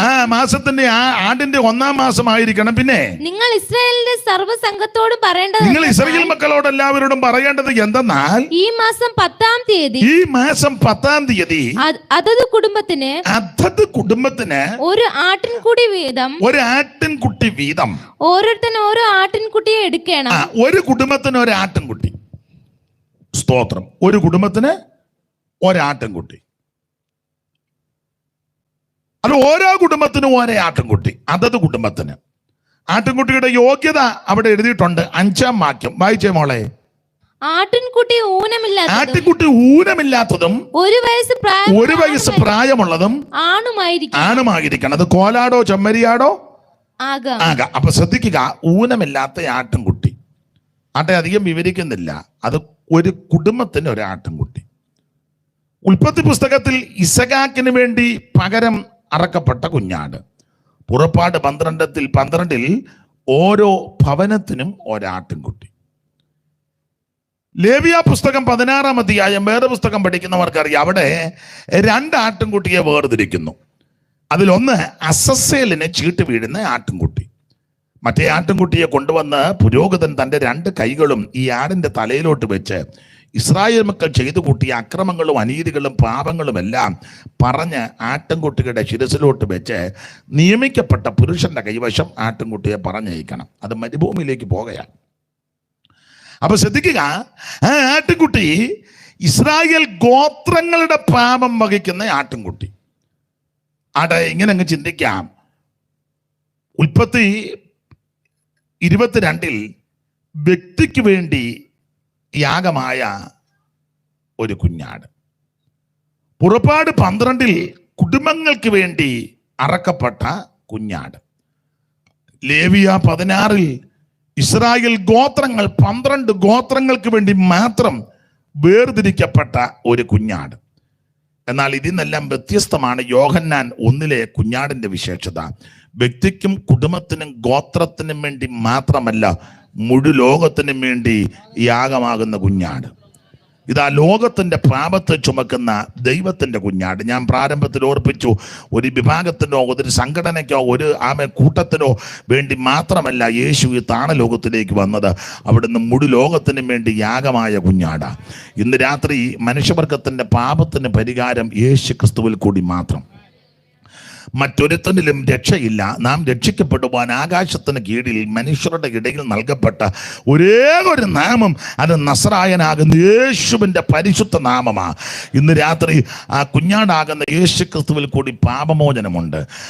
നിഷ്കളങ്കനായ കുഞ്ഞാട്, ദൈവത്തിന് സ്തോത്രം. ആ കുഞ്ഞാടിൻ്റെ വിലയേറിയ രക്തത്താൽ മനുഷ്യവർഗത്തിൻ്റെ പാപം പരിഹരിക്കും. ഈ രക്തത്തിൻ്റെ വിശേഷത, ഇത് നിർമ്മല രക്തമാണ്, പരിശുദ്ധ രക്തമാണ്, വിലയേറിയ രക്തമാണ്, സംസാരിക്കുന്ന രക്തമാണ്, പുണ്യാക രക്തമാണ്, ജയം തരുന്ന രക്തമാണ്, ആരാധിക്കാൻ നമ്മളെ യോഗ്യരാക്കി തീർത്ത രക്തമാണ്. ഇത് വിലയേറിയ രക്തമാണ്, സൗഖ്യമാക്കുന്ന രക്തമാണ്. ഈ രക്തത്തിന്റെ ശക്തിയാൽ ഇന്ന് രാത്രി പാപമോചനമുണ്ട്. ഒരു വ്യത്യാസവുമില്ല. എല്ലാവരും പാപം ചെയ്ത് ദൈവതേജസ് നഷ്ടപ്പെടുത്തി. പാപികളാകുന്ന മനുഷ്യവർഗത്തെ രക്ഷിക്കുവാൻ പാപമുള്ള ഒരുവനെ കൊണ്ടൊക്കത്തില്ല. അതുകൊണ്ട് പാപമില്ലാത്ത പരിശുദ്ധനായ ദൈവം ജഡാവതാരമെടുത്ത് മനുഷ്യ വേഷമെടുത്ത് ഈ ഭൂമിയിൽ വന്ന് നാടെങ്ങും നന്മ സുവിശേഷിച്ച് മരിച്ചവരെ ഉയർപ്പിച്ച് രോഗികളെ സൗഖ്യമാക്കി മുടന്തരെ നടത്തി ചെകിടർക്ക് കേൾവി കൊടുത്ത് ഊമരെ സംസാരിപ്പിച്ച് നാനാവ്യാധികളാലും ബാധകളാലും വലഞ്ഞവരെ സുഖമാക്കി മരിച്ചവരെ ഉയർപ്പിച്ച് അത്ഭുതങ്ങളും അടയാളങ്ങളും ചെയ്ത് തിരുവെടുത്ത് അവിടത്തെ പറ്റി എഴുതി വെച്ചിരിക്കുന്നത് പോലെ കഷ്ടാനുഭവങ്ങളിൽ കൂടി കടന്നുപോയി പങ്കപ്പാടുകളും വ്യതകളും വേദനകളും സഹിച്ച് മനുഷ്യവർഗത്തിന് വേണ്ടി അവിടുത്തെ തിരുരക്തം ചീന്തി. ആ രക്തത്താൽ ഇന്ന് രാത്രി പാപമോചനമുണ്ട്. അവന്റെ പുത്രനായ യേശുവിന്റെ രക്തം സകല പാപങ്ങളും പോക്ക് നിന്നെ ശുദ്ധീകരിക്കും. നിന്റെ അകൃത്യങ്ങൾ രക്താംബരം പോലെ ഇരുന്നാലും ഹിമം പോലെ വെളുപ്പിക്കും. എത്ര കടും ചുമപ്പായിരുന്നാലും പഞ്ഞു പോലെ വെളുപ്പിക്കുവാൻ പര്യാപ്തമായ പരിശുദ്ധ രക്തമാണ് യേശു ക്രിസ്തുവിന്റെ രക്തം. ഇന്ന് രാത്രി ആ രക്തത്തിൽ ആശ്രയിച്ച് യേശുവിനോട് പ്രാർത്ഥിച്ച്, യേശുവേ, ഞാനൊരു പാപിയാ, എന്നെ രക്ഷിക്കണം, എൻ്റെ പാപം മോചിക്കണം, അവിടുത്തെ പരിശുദ്ധ രക്തത്താൽ എന്നെ കഴുകണം. ആര് പ്രാർത്ഥിക്കും അവരെ ഇന്ന് രാത്രി യേശു രക്ഷിക്കും. ആരപേക്ഷിക്കും അവരുടെ ഉള്ളത്തിൽ ഇന്ന് രാത്രി യേശു കടന്നു വരും. യേശു ഉള്ളത്തിൽ വന്നാൽ നിനക്ക് സമാധാനവും സന്തോഷവും ആശ്വാസവും നിത്യരക്ഷയും നിത്യജീവനുമുണ്ട്. കരമുയർത്തി ദൈവത്തിന് മഹത്വം കൊടുക്കുക. കുഞ്ഞാട്ടിൻ തീരു രക്തത്താൽ ഞാൻ ശുദ്ധനായി തീർന്നു, തൻ ചങ്കിലെ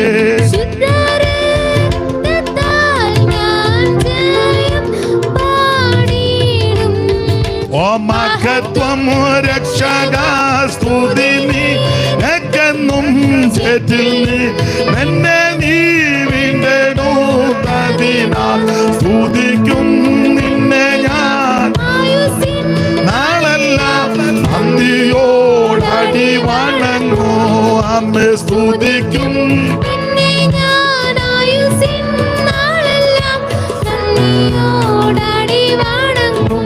കുഞ്ഞാട്ടിൻ തീരു രക്തത്താൽ ഞാൻ ശുദ്ധനായി തീർന്നു, കുഞ്ഞാട്ടിൻ തീരു രക്തത്താൽ ഞാൻ ശുദ്ധനായി തീർന്നു, കുഞ്ഞാട്ടിൻ തീരു രക്തത്താൽ ഞാൻ ശുദ്ധനായി തീർന്നു. കരമുയർത്തി ദൈവത്തെ സ്തുതിക്കാം. യേശുക്രിസ്തുവിന്റെ രക്തം സകല പാപങ്ങളും പോക്ക് നിന്നെ ശുദ്ധീകരിക്കും. കർമ്മമാർഗത്താലും പുണ്യമാർഗങ്ങളാലും തീർത്ഥയാത്രകളാലും തീർത്ഥാടനങ്ങളാലും ഒന്നും മനുഷ്യവർഗത്തിന്റെ പാപത്തിന്റെ പരിഹാരം വരികയില്ല. വിശുദ്ധ വേദപുസ്തകം പഠിപ്പിക്കുന്നത് യേശുവിന്റെ പരിശുദ്ധ രക്തത്താൽ. ഇന്ന് രാത്രി ആർക്കും കർത്താവിനോട് പ്രാർത്ഥിക്കാം, ആർക്കും യേശുവിന്റെ അടുക്ക വരാം. ഞാൻ പറയാറുണ്ട്, മുമ്പേ ഓർപ്പിച്ചല്ലോ, പുരുഷനും വരാം, സ്ത്രീക്കും വരാം, കുഞ്ഞുങ്ങൾക്കും വരാം, പ്രായമുള്ളവർക്ക് വരാം, വാർദ്ധക്യമുള്ളവർക്ക് വരാം, കറുത്തവന് വരാം, വെളുത്തവന് വരാം. സ്തോത്രം. നിറവുള്ളവനും നിറവില്ലാത്തവനും കാശുള്ളവനും കാശില്ലാത്തവനും ആർക്കും യേശുവിൻ്റെ അടുക്ക വരാം. രാവിലെ വരാം, ഉച്ചയ്ക്ക് വരാം, വെളുപ്പിനെ വരാം, രാത്രി വരാം, അർദ്ധരാത്രിക്ക് വരാം. സ്തോത്രം. രാത്രി 2:30 യേശുവിൻ്റെ ഇപ്പോൾ കാണിക്കുകയില്ലെന്നൊന്നും പറയുകയല്ല. 2:30 വരാം, വെളുപ്പിനെ 3 മണിക്കും വരാം. പുരുഷനും സ്ത്രീക്കും എല്ലാം വരാം. അത് തിങ്കളാഴ്ചയും വരാം, ചൊവ്വാഴ്ചയും വരാം, എല്ലാ ദിവസവും വരാം, ഏത് സമയത്തും വരാം. ചൊവ്വാഴ്ച കാണിക്കുകയല്ല യേശുവിനെ, അങ്ങനൊന്നുമില്ല. ഏത് സമയത്തും ആർക്കും എപ്പോൾ വേണേലും യേശുവിൻ്റെ അടുക്ക വരാം. അതാണ് യേശുവിൻ്റെ വിശേഷത. ഞാൻ പഴയ പാട്ടുകളൊക്കെയാ ഈ 2 ശീല് പാടുന്നത്. ഇന്ന് എന്നെ കൊണ്ടൊക്കത്തില്ല, കാരണം ചുമയുടെ ബുദ്ധിമുട്ടും കഫത്തിൻ്റെ ശല്യവും ഒക്കെ ഉണ്ട്. അപ്പം ഹെൽപ്പ് ചെയ്യാനായിട്ട് 1-2 പേരുള്ളത് അവർ വന്നുമില്ല. ഇവരെ കൊണ്ടൊക്കുമെന്ന് തോന്നുന്നുമില്ല.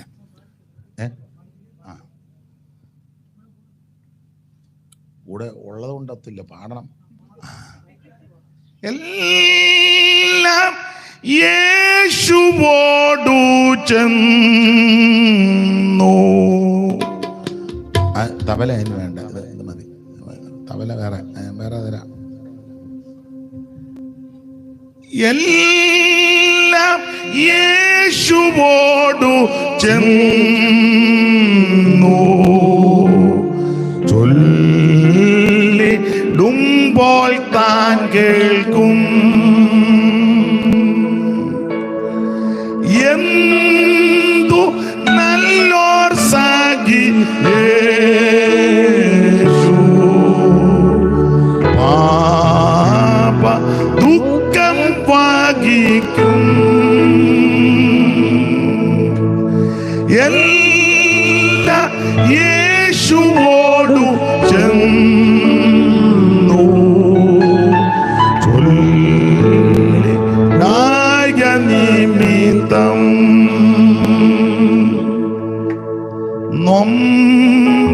നൊമ്പരമേറെ സഹി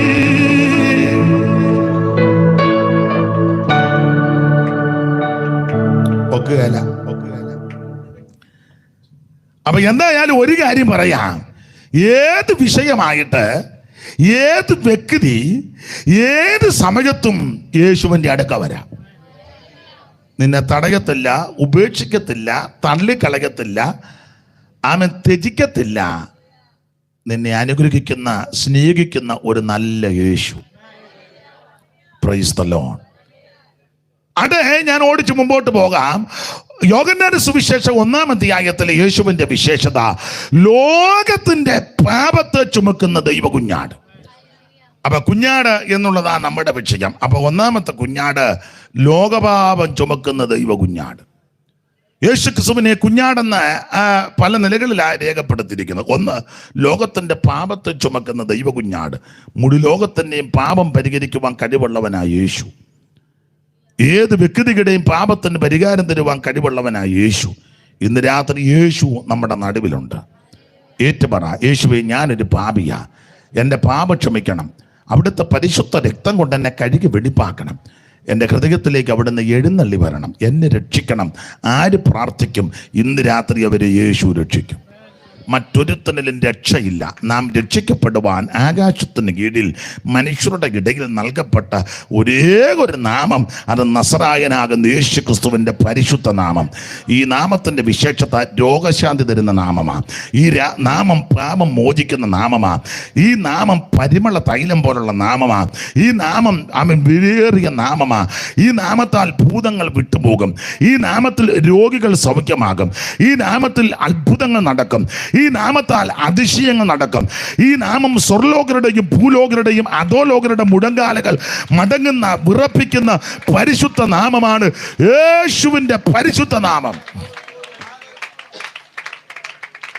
price the lord, praise the Lord. ഇന്ന് രാത്രി ആ പരിശുദ്ധ നാമത്തിന്റെ ശക്തിക്കായി ദൈവത്തെ സ്തുതിക്കുന്നു. അപ്പൊ ഒന്ന്, ലോകപാപം ചുമന്നൊടിക്കുന്ന ദൈവത്തിന്റെ കുഞ്ഞാട്. അതാണ് 1-ാമത്തെ കുഞ്ഞാട്. ഇനി തിരുവെടുത്ത് പഠിക്കുമ്പോൾ 2-ാമത്തെ കുഞ്ഞാട്, ആരാധനയ്ക്ക് യോഗ്യനായ കുഞ്ഞാട്. വായിച്ചേ, വെളിപ്പാട് പുസ്തകം 5-ാം അധ്യായത്തിന്റെ 8-9 തിരുവെടുത്തുകൾ വായിച്ച് സഹായിക്കണം.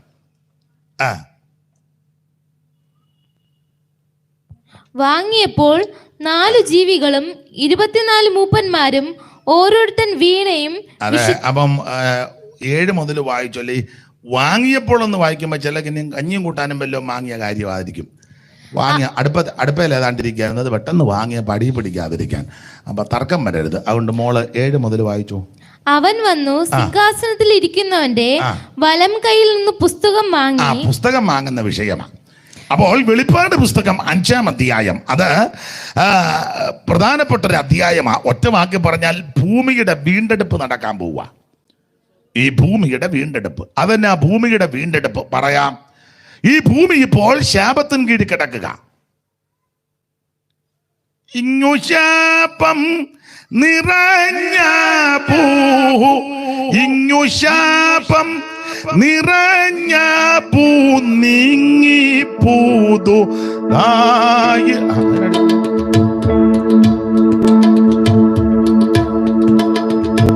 ഇങ്ങു ശാപം നിറഞ്ഞ പൂ ഇങ്ങു ശാപം നിറഞ്ഞ പൂ നീങ്ങി പൂതു തായിടും നീങ്ങി പൂതു തായിടും മംഗളം മംഗളമായി നീ വാഴും നമ്മളെല്ലാരും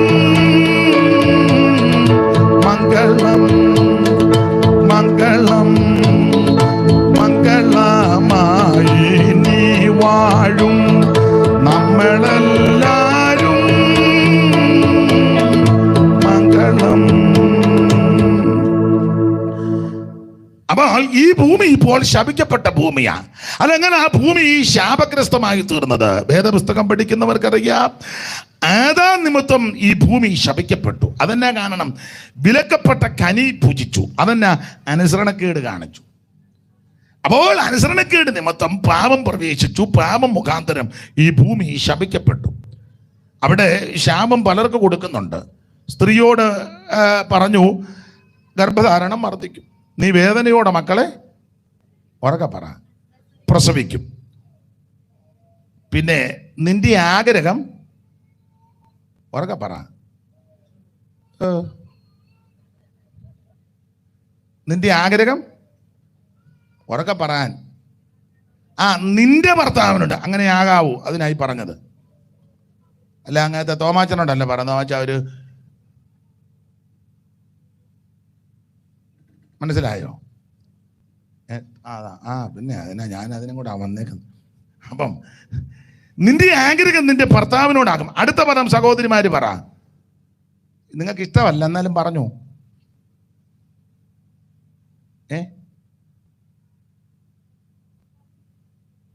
അടുത്ത പദം നിങ്ങൾക്ക് ഇഷ്ടമുള്ളതല്ല, എന്നാലും എഴുതിയേക്കുന്ന പോലെ അങ്ങ് പറ. നിന്റെ ആഗ്രഹം നിന്റെ ഭർത്താവിനോടാകും. അടുത്തത്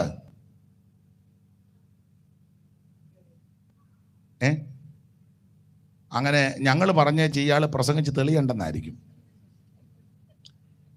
നിന്റെ ആഗ്രഹം നിന്റെ ഭർത്താവിനോടാകും. അടുത്ത പദം അവൻ നിന്നെ ഭരിക്കും. അതാ ഞാൻ പറഞ്ഞ അവർക്ക് ഇഷ്ടമല്ലെന്ന്. പലയിടത്തും നേരെ തിരിച്ചാ. അപ്പോൾ അവൻ നിന്നെ ഭരിക്കും. ഇതൊക്കെ ശാപത്താൽ ലഭിച്ചതാ. മറ്റേത് നേരത്തെ അങ്ങനൊന്നും ഇല്ലായിരുന്നു. ഇത് ശാപം വന്നത് കൊണ്ടാണ്. കാരണം പാമ്പിന്റെ വാക്ക് തള്ള കേട്ട് പാപം ചെയ്തത് കൊണ്ടാണ് തള്ളയ്ക്ക് ഗതികേടെല്ലാം വന്നത്. ആദമനോടും പറഞ്ഞു, നീ വിയർപ്പോടെ ഭക്ഷിക്കും, കഷ്ടവും ബുദ്ധിമുട്ടും പ്രയാസവും ഒക്കെ ഉണ്ടാകും. എന്നിട്ട് പറയുക, നിന്റെ നിമിത്തം ഈ ഭൂമി ശപിക്കപ്പെട്ടിരിക്കുന്നു. പാമ്പിനോടും ദൈവം പറഞ്ഞു, നീ ഉരസുകൊണ്ട് ഗമിക്കും, നിലത്തെ പൊടി തിന്നും. ആട്ടെ, ആ ഭാഗമൊന്നും വിവരിക്കുന്നില്ല. അപ്പോൾ ഈ ഭൂമി ശപിക്കപ്പെട്ട ഭൂമിയാ. യോഹന്നാന്റെ 1 ലേഖനം 5:19 വായിക്കുന്നത് സർവ്വലോകവും ദുഷ്ടന്റെ അധീനതയിലെന്നാ. ഈ ഭൂമി ശപിക്കപ്പെട്ട ഭൂമിയാ. ഈ ഭൂമിക്ക് ശാപമുള്ളത് കൊണ്ടാ നമ്മൾ എന്ത് കുടിച്ചു വെച്ചാലും എന്ത് നട്ടാലും കിളിപ്പിച്ചാലും അതിൻ്റെ പൂർണ്ണ വിളവ് കിട്ടുന്നില്ലല്ലോ. ശപിക്കപ്പെട്ട ഭൂമി ആയതുകൊണ്ട്. ഉദാഹരണം സഹോദരിമാർക്ക് പെട്ടെന്ന് പിടികിട്ടും. നിങ്ങൾ എവിടെയോ പോയി കാശ് കൊടുത്തോ അല്ലെങ്കിൽ വല്ലവരും തന്നോ, അല്ലെ മണ്ണോടുകൂടി ഒരു കരിയാപ്പ് കൊണ്ടുവന്ന് വെച്ചിരിക്കുക. ശരിയാകുന്നുണ്ടോ? ഇല്ല. അതിനകത്ത് ആട്ടുംകാട്ടം കൊണ്ടിടുന്നു, കഞ്ഞിവെള്ളം കൊണ്ടൊടിക്കുന്നു, മുട്ടയുടെ തോട് കൊണ്ട് അതിൻ്റെ ചുറ്റുവിടുന്നു, ചെങ്കല്ലെല്ലാം കൂടെ പൊടിച്ചിടുന്നു, എന്നും കൊണ്ട് ചെയ്യാവുന്നതെല്ലാം. അപ്പോൾ ആരാണ്ട് പറഞ്ഞ് തേയിലയുടെ മട്ട് കൊണ്ടിട്ടാൽ നല്ല എന്തെല്ലാം കൊണ്ടിട്ടിട്ടും അതിൽ നിന്ന് 2 തണ്ടടത്തി കടുക് പൊട്ടിക്കാൻ ഒക്കുകയില്ല. നടക്കുന്ന കേസല്ല. ഉദാഹരണമാണ്. എന്ത് നമ്മൾ കൃഷി ചെയ്തോ പൂർണ്ണ വിളവില്ലല്ലോ. അതിൻ്റെ കാരണം ഈ ഭൂമി ശപിക്കപ്പെട്ട ഭൂമിയാണ്. എന്നാൽ ഈ ഭൂമിയുടെ ശാപം മാറ്റും. അതാണ് വെളിപ്പാട് പുസ്തകം 5-ാം അധ്യായത്തിൽ. 5-ാം അധ്യായത്തിന്റെ 1 മുതൽ സിംഹാസനത്തിൽ ഒരുവൻ ഇരിക്കുന്നു, അവന്റെ കയ്യില് അകത്തും പുറത്തും മുദ്രകിട്ട എടുത്തുള്ള ഒരു പുസ്തകം കാണുന്നു. വായിച്ചോ മോളെ 5:1 മുതൽ. ഞാൻ സിംഹാസനത്തിൽ ഇരിക്കുന്നവന്റെ വലം കയ്യിൽ അകത്തും പുറത്തും എഴുത്തുള്ളതായി 7 മുദ്രയാൽ മുദ്രയിട്ട ഒരു പുസ്തകം കണ്ടു. ആ പുസ്തകം തുറക്കുവാനും അതിന്റെ മുദ്ര പൊട്ടിപ്പാനും യോഗ്യൻ ആരുള്ളൂ എന്ന് അത്യുച്ചത്തിൽ ഘോഷിക്കുന്ന ശക്തനായ ഒരു ദൂതനെയും കണ്ടു. പുസ്തകം തുറപ്പാനോ നോക്കുവാനോ സ്വർഗത്തിലും ഭൂമിക്ക് കീഴിലും ആർക്കും കഴിഞ്ഞില്ല. പുസ്തകം തുറന്നു വായിപ്പാനെങ്കിലും അത് നോക്കുവാനെങ്കിലും യോഗ്യനായ ആരെയും കാണായിക കൊണ്ട് ഞാൻ ഏറ്റവും കരഞ്ഞു. അപ്പോൾ യോഗ്യനാൻ ഏറ്റവും കരഞ്ഞു. ഈ പുസ്തകം വാങ്ങുവാനും മുദ്ര പൊട്ടിക്കുവാനും തുറക്കുവാനും വായിക്കുവാനും യോഗ്യനായിട്ട് ആരെങ്കിലും ഉണ്ടോ എന്ന് ചോദിച്ചപ്പോൾ ആരുമില്ലെന്ന് കേട്ടപ്പോൾ യോഗ്യനാൻ കരഞ്ഞപ്പോൾ മൂപ്പന്മാരിൽ ഒരുത്തം എന്ന് പറഞ്ഞ് കരയേണ്ട, യഹൂദാഗോത്രത്തിന്റെ സിംഹവും ദാവീദിന്റെ വേരുമായവൻ പുസ്തകത്തിന്റെ മുദ്ര പൊട്ടിക്കുവാനും അത് വാങ്ങുവാനും അവിടുന്ന് ജയം പ്രാപിച്ചിട്ടുണ്ട്. അപ്പോൾ താൻ തിരിഞ്ഞപ്പോൾ ഒരു കുഞ്ഞാട് അറുക്കപ്പെട്ടതുപോലെ നിൽക്കുന്നത് കണ്ടു. അടുത്ത വാക്യമായിരുന്നു മോളെ. 7 കൊമ്പും കുഞ്ഞാടെന്നുള്ളത് വായിച്ചേ. 6-ാം വാക്യമല്ലേ? ഞാൻ സിംഹാസനത്തിന്റെയും 4 ജീവികളുടെയും നടുവിൽ മൂപ്പന്മാരുടെ മധ്യത്തിലും ഒരു കുഞ്ഞാട് അറുക്കപ്പെട്ടതുപോലെ നിൽക്കുന്നത് കണ്ടു. അതിന് 7 കൊമ്പും. അപ്പൊ ചുരുക്കി പറഞ്ഞ ഒരു കുഞ്ഞാട് അറക്കപ്പെട്ടതുപോലെ നിൽക്കുന്നു. അതാ ഞാൻ പറഞ്ഞു, ഒന്ന് ലോകത്തിന്റെ പാപത്തെ ചുമക്കുന്ന ദൈവത്തിന്റെ കുഞ്ഞാട്. 2 ഇവിടെ ഒരു കുഞ്ഞാട് അറക്കപ്പെട്ടതുപോലെ നിൽക്കുന്നത് കണ്ടു. എല്ലാ ഭാഗവും വിവരിക്കുന്നില്ല. ആ കുഞ്ഞാട് വന്ന് സിംഹാസനത്തിൽ ഇരിക്കുന്നതിന്റെ കയ്യിൽ നിന്ന് ആ പുസ്തകം ഇങ്ങോട്ട് വാങ്ങി. അതാണ് 8-ാം വാക്യം. വായിച്ച മോളെ, പുസ്തകം വാങ്ങിയപ്പോൾ അതാണ് വാങ്ങിയത്. പുസ്തകം വാങ്ങിയ കാര്യമാണ്. വാങ്ങിയപ്പോൾ 4 ജീവികളും 24 മൂപ്പന്മാരും ഓരോരുത്തൻ വീണയും വിശുദ്ധന്മാരുടെ പ്രാർത്ഥന എന്ന ധൂപകലശവും നിറഞ്ഞ പൊൻകലശവും പിടിച്ചുകൊണ്ട്, ധൂപവർഗമൊക്കെ നിറഞ്ഞ പൊൻകലശവും ഒക്കെ പിടിച്ചുകൊണ്ട് കുഞ്ഞാടിന്റെ മുമ്പാകെ വീണു. ഇനി അതിന്റെ 12-ാം വാക്യവും വായിക്കണം, 14-ാമത്തെ വാക്യവും വായിക്കണം. പെട്ടെന്ന് വായിച്ചു. അവർ അത്യുച്ചത്തിൽ അറുക്കപ്പെട്ട കുഞ്ഞാട് ശക്തിയും ധനവും അറുക്കപ്പെട്ട കുഞ്ഞാട് ശക്തിയും ബലവും ജ്ഞാനവും ബലവും ബഹുമാനവും മഹത്വവും സ്തോത്രവും ലഭിപ്പാൻ യോഗ്യനെന്ന് പറഞ്ഞു. ഇനി 14-ാമത്തെ വാക്യം കൊണ്ട് വായിച്ചോ മോളെ. 14. 4 ജീവികളും ആമേൻ എന്ന് പറഞ്ഞു. 4 ജീവികളും ആമേൻ എന്ന് പറഞ്ഞു. മൂപ്പന്മാരും വീണ് നമസ്കരിച്ചു. അപ്പോൾ ഈ വാക്യങ്ങളെല്ലാം കൂടെ ചേർത്ത് പഠിച്ചാൽ ഈ കുഞ്ഞാടിന്റെ പ്രത്യേകത, ആരാധനയ്ക്ക് യോഗ്യനായ കുഞ്ഞാട്. ഒന്ന്, ലോകത്തിന്റെ പാപത്തെ ചുമക്കുന്ന ദൈവ കുഞ്ഞാടാണ് ക്രിസ്തു. 2, ഈ ക്രിസ്തുവിന്റെ വിശേഷത, ആരാധനയ്ക്ക് യോഗ്യനായ കുഞ്ഞാട്. Price the Lord. മൂപ്പന്മാരും ജീവികളും ഒന്നുപോലെ നിന്ന് മുട്ടുകുത്തി വണങ്ങിടുന്നു യേശുനാഥൻ മുൻപിൽ. മൂപ്പന്മാരും ജീവികളും ഒന്നുപോലെ നിന്ന് മുട്ടുകുത്തി വണങ്ങിടുന്നു യേശുരാജൻ മുൻപിൽ.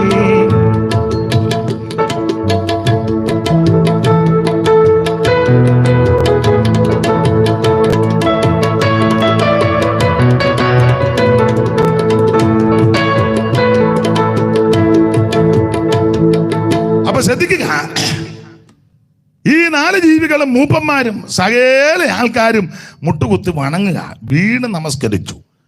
സ്തോത്രം. കിരീടമെല്ലാവരും മാറ്റിക്കിട്ടു. ആ കുഞ്ഞാടിന്റെ മുമ്പാകെ വീണ് വണങ്ങി കുഞ്ഞാടിനെ നമസ്കരിച്ചു. എന്ന് പറഞ്ഞാൽ ഈ കുഞ്ഞാടിന്റെ വിശേഷത, ആരാധനയ്ക്ക് യോഗ്യനായ കുഞ്ഞാടാ. ദൈവത്തിന് മഹത്വം. ഈ കുഞ്ഞാട് ആരാധനയ്ക്ക് യോഗ്യനാകാൻ കാരണമെന്നാ? അപ്പൊ ഇടയ്ക്ക് കയറി പറയാം, ആരെ ആരാധിക്കണം, ആരെ ആരാധിക്കരുത്, ആരാണ് ആരാധിക്കേണ്ടത്, എങ്ങനെയാണ് ആരാധിക്കേണ്ടത്, അതൊരു വിഷയമാണ്. അത് ഇന്നിപ്പം പറയുന്നില്ല. ഒറ്റ വാക്കിലങ്ങ് പറയാം, ആരെ ആരാധിക്കണം? ദൈവത്തെ ആരാധിക്കണം. ആരെ ആരാധിക്കരുത്? വേറെ ആരെ ആരാധിക്കരുത്, ദൈവത്തെ ആരാധിക്കാവൂ. മനുഷ്യനെ പിടിച്ചു നിർത്തി ആരാധിക്കരുത്. കുഞ്ഞുഞ്ഞ് അവിടെ നിൽക്കി, ഞാൻ കുഞ്ഞുഞ്ഞിനെ അങ്ങ് ആരാധിക്കുക, എൻ്റെ കുഞ്ഞുഞ്ഞിനെ ആരാധിക്കരുത്. സ്തോത്രം. കുഞ്ഞമ്മേനെ ആരാധിക്കരുത്.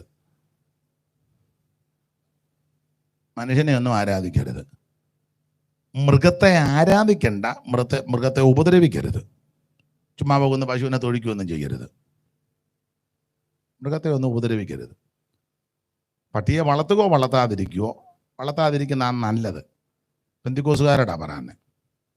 കാരണം നമ്മൾ പ്രാർത്ഥിക്കുന്നത് ദൈവമേ ദൂതനെ ഇറക്കണമെന്നാ. അപ്പം ദൂതൻ വരുമ്പം പട്ടി 2 എണ്ണം നിൽക്കാം, എന്നാൽ പിന്നെ പട്ടി നിൽക്കട്ടെ, ഞാൻ അപ്പുറത്തെ വീട്ടിൽ പോകാമെന്ന് ദൂതനും ചിന്തിക്കും.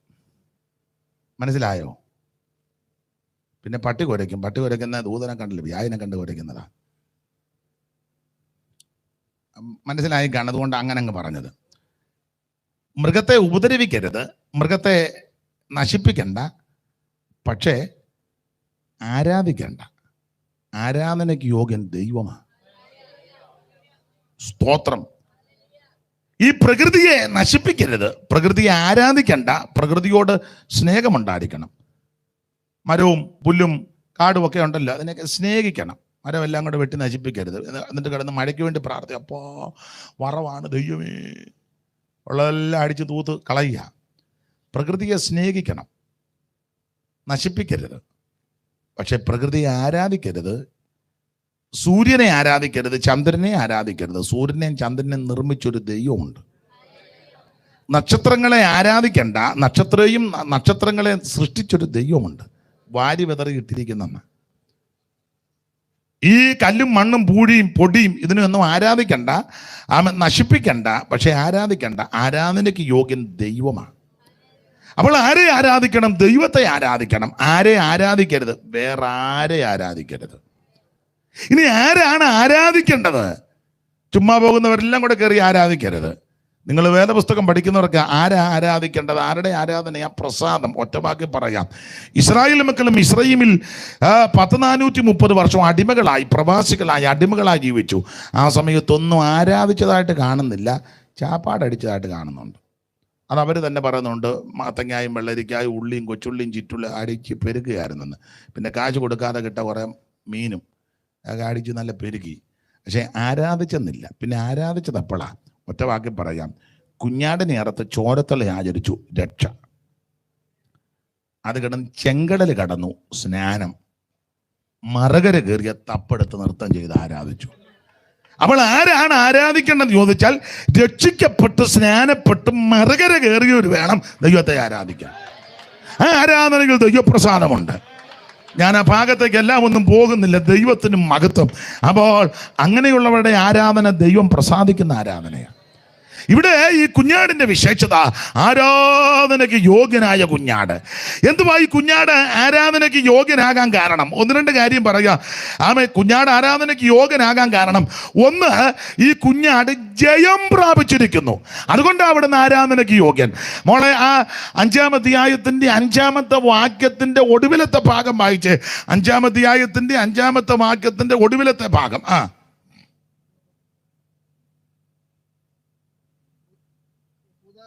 5-ാം വാക്യം അങ്ങ് വായിച്ചോ, ഇനിയിപ്പോ ഒരോടൊക്കെ ഉണ്ടാക്കണ്ട. അപ്പോൾ മൂപ്പന്മാരിൽ ഒരുത്തൻ എന്നോട്, കരയേണ്ട, യഹൂദാ ഗോത്രത്തിലെ സിംഹവും ദാവീദിന്റെ വേരുമായവൻ പുസ്തകവും അതിന്റെ 7 മുദ്രയും തുറപ്പാൻ തക്കോണം ജയം പ്രാപിച്ചിരിക്കുന്നു എന്ന് പറഞ്ഞു. ജയം പ്രാപിച്ചിരിക്കുന്നു, മതി. അപ്പോൾ ഈ കുഞ്ഞാട് ആരാധനയ്ക്ക് യോഗ്യനാകണമെന്ന് പറയാനുള്ളതിന്റെ ഒന്നാമത്തെ കാരണം, ഈ കുഞ്ഞാട് ജയം പ്രാപിച്ച കുഞ്ഞാടാ. ഇവിടെ വന്ന സകല ആൾക്കാരും പരാജയപ്പെട്ടു, മുഴുവനെണ്ണവും തോറ്റ് തുന്നമ്പാടിയാ പോയത്. രാജ്യങ്ങൾ പെട്ടിപ്പിടിച്ചവരുണ്ട്, രാഷ്ട്രങ്ങൾ കീഴടക്കിയവരുണ്ട്, മന്ത്രി പുങ്കവന്മാരുണ്ട്, സാമ്രാട്ടുകളുണ്ട്, കരുത്തന്മാരും ഉന്നതന്മാരും മിടുക്കന്മാരും എല്ലാം ഇവിടെ വന്നു. സമുദ്രത്തെ നോക്കി ആക്രോശിച്ച് പറഞ്ഞ ആൾക്കാരുണ്ട്. കരയായിരുന്നെങ്കിൽ വെട്ടിപ്പിടിക്കാറുന്നത്. ഒടുവിൽ പുള്ളിയും 2 കൈയും വെളിയിലിട്ട് പോയതാ. അലക്സാണ്ടറിനെ പറ്റി കേട്ടിരിക്കുന്നത്, അവൻ ഭയങ്കര ധീരനായിരുന്നു, പക്ഷേ കണ്ടംപൂച്ച പേടിയായിരുന്നു. മ്യാവെന്ന് വെച്ചാൽ പുള്ളി കട്ടിലടി കയറും. അപ്പോൾ ഇവിടെയുള്ള സകല മനുഷ്യരും പരാജയപ്പെട്ടാ പോയത്. തോട്ടത്തിൽ മേരി പെരിഞ്ഞ പറഞ്ഞല്ലോ, പാടിയല്ലോ, പടുക്കൾ എന്ന് പേരെടുത്ത പൂർവിക പ്രമാണികൾ ഒടുക്കമെന്ന് സംഭവിച്ച് കേട്ട് കേൾവിയില്ലകോ. സമർത്ഥനായ സീസറും പ്രശസ്തനായ ഹോമറും സമത്വമറ്റ സോളമൻ തുടങ്ങിയുള്ള വിജ്ഞരും സകലയെണ്ണവും പരാജയപ്പെട്ടു പോയി. എങ്ങനെ? സകലയെണ്ണവും മരണത്തിന് പരാജയപ്പെട്ടു. മരണത്തിന്റെ തണുത്ത കാലം വന്ന് ആമൻ പിടിച്ചു കഴിഞ്ഞപ്പോൾ എതിർക്കാനൊക്കാതെ അവൻ വരുന്നില്ലെന്ന് പറയാൻ കഴിയാതെ എല്ലാം മരണത്തിന് അടിയോറ് പറഞ്ഞു. എന്നാൽ മരണത്തെ ജയിച്ച ഒരുവനേ ഉള്ളൂ, യേശു ക്രിസ്തു. ഹേ മരണമേ, നിന്റെ ജയം എവിടെ? ഹേ മരണമേ, നിന്റെ വിഷമുള്ളവിടെ എന്ന് ചോദിച്ച് മരണത്തിന്റെ അധികാരിയാകുന്ന പിശാചനെ തൻ്റെ മരണത്താൽ പരാജയപ്പെടുത്തി മരണഭീതികളിൽ അടിമപ്പെട്ട് കിടന്ന് എന്നെയും നിങ്ങളെയും വിടിവിച്ച് ഇന്നും ജയഭേരി മുടക്കി ജീവിക്കുന്ന ഒരുവനേ ഉള്ളൂ, അത് നസറേയനാകുന്ന യേശു. അതുകൊണ്ടാണ് ഞാൻ പറഞ്ഞത്, അവിടുന്ന് ജയമെടുത്തവനാ. മരണത്തെ ജയിച്ചവൻ ഉയരത്തിലുണ്ട്, അവിടന് കൊരുക്കുന്ന ഭവനം ഒന്നുണ്ട്.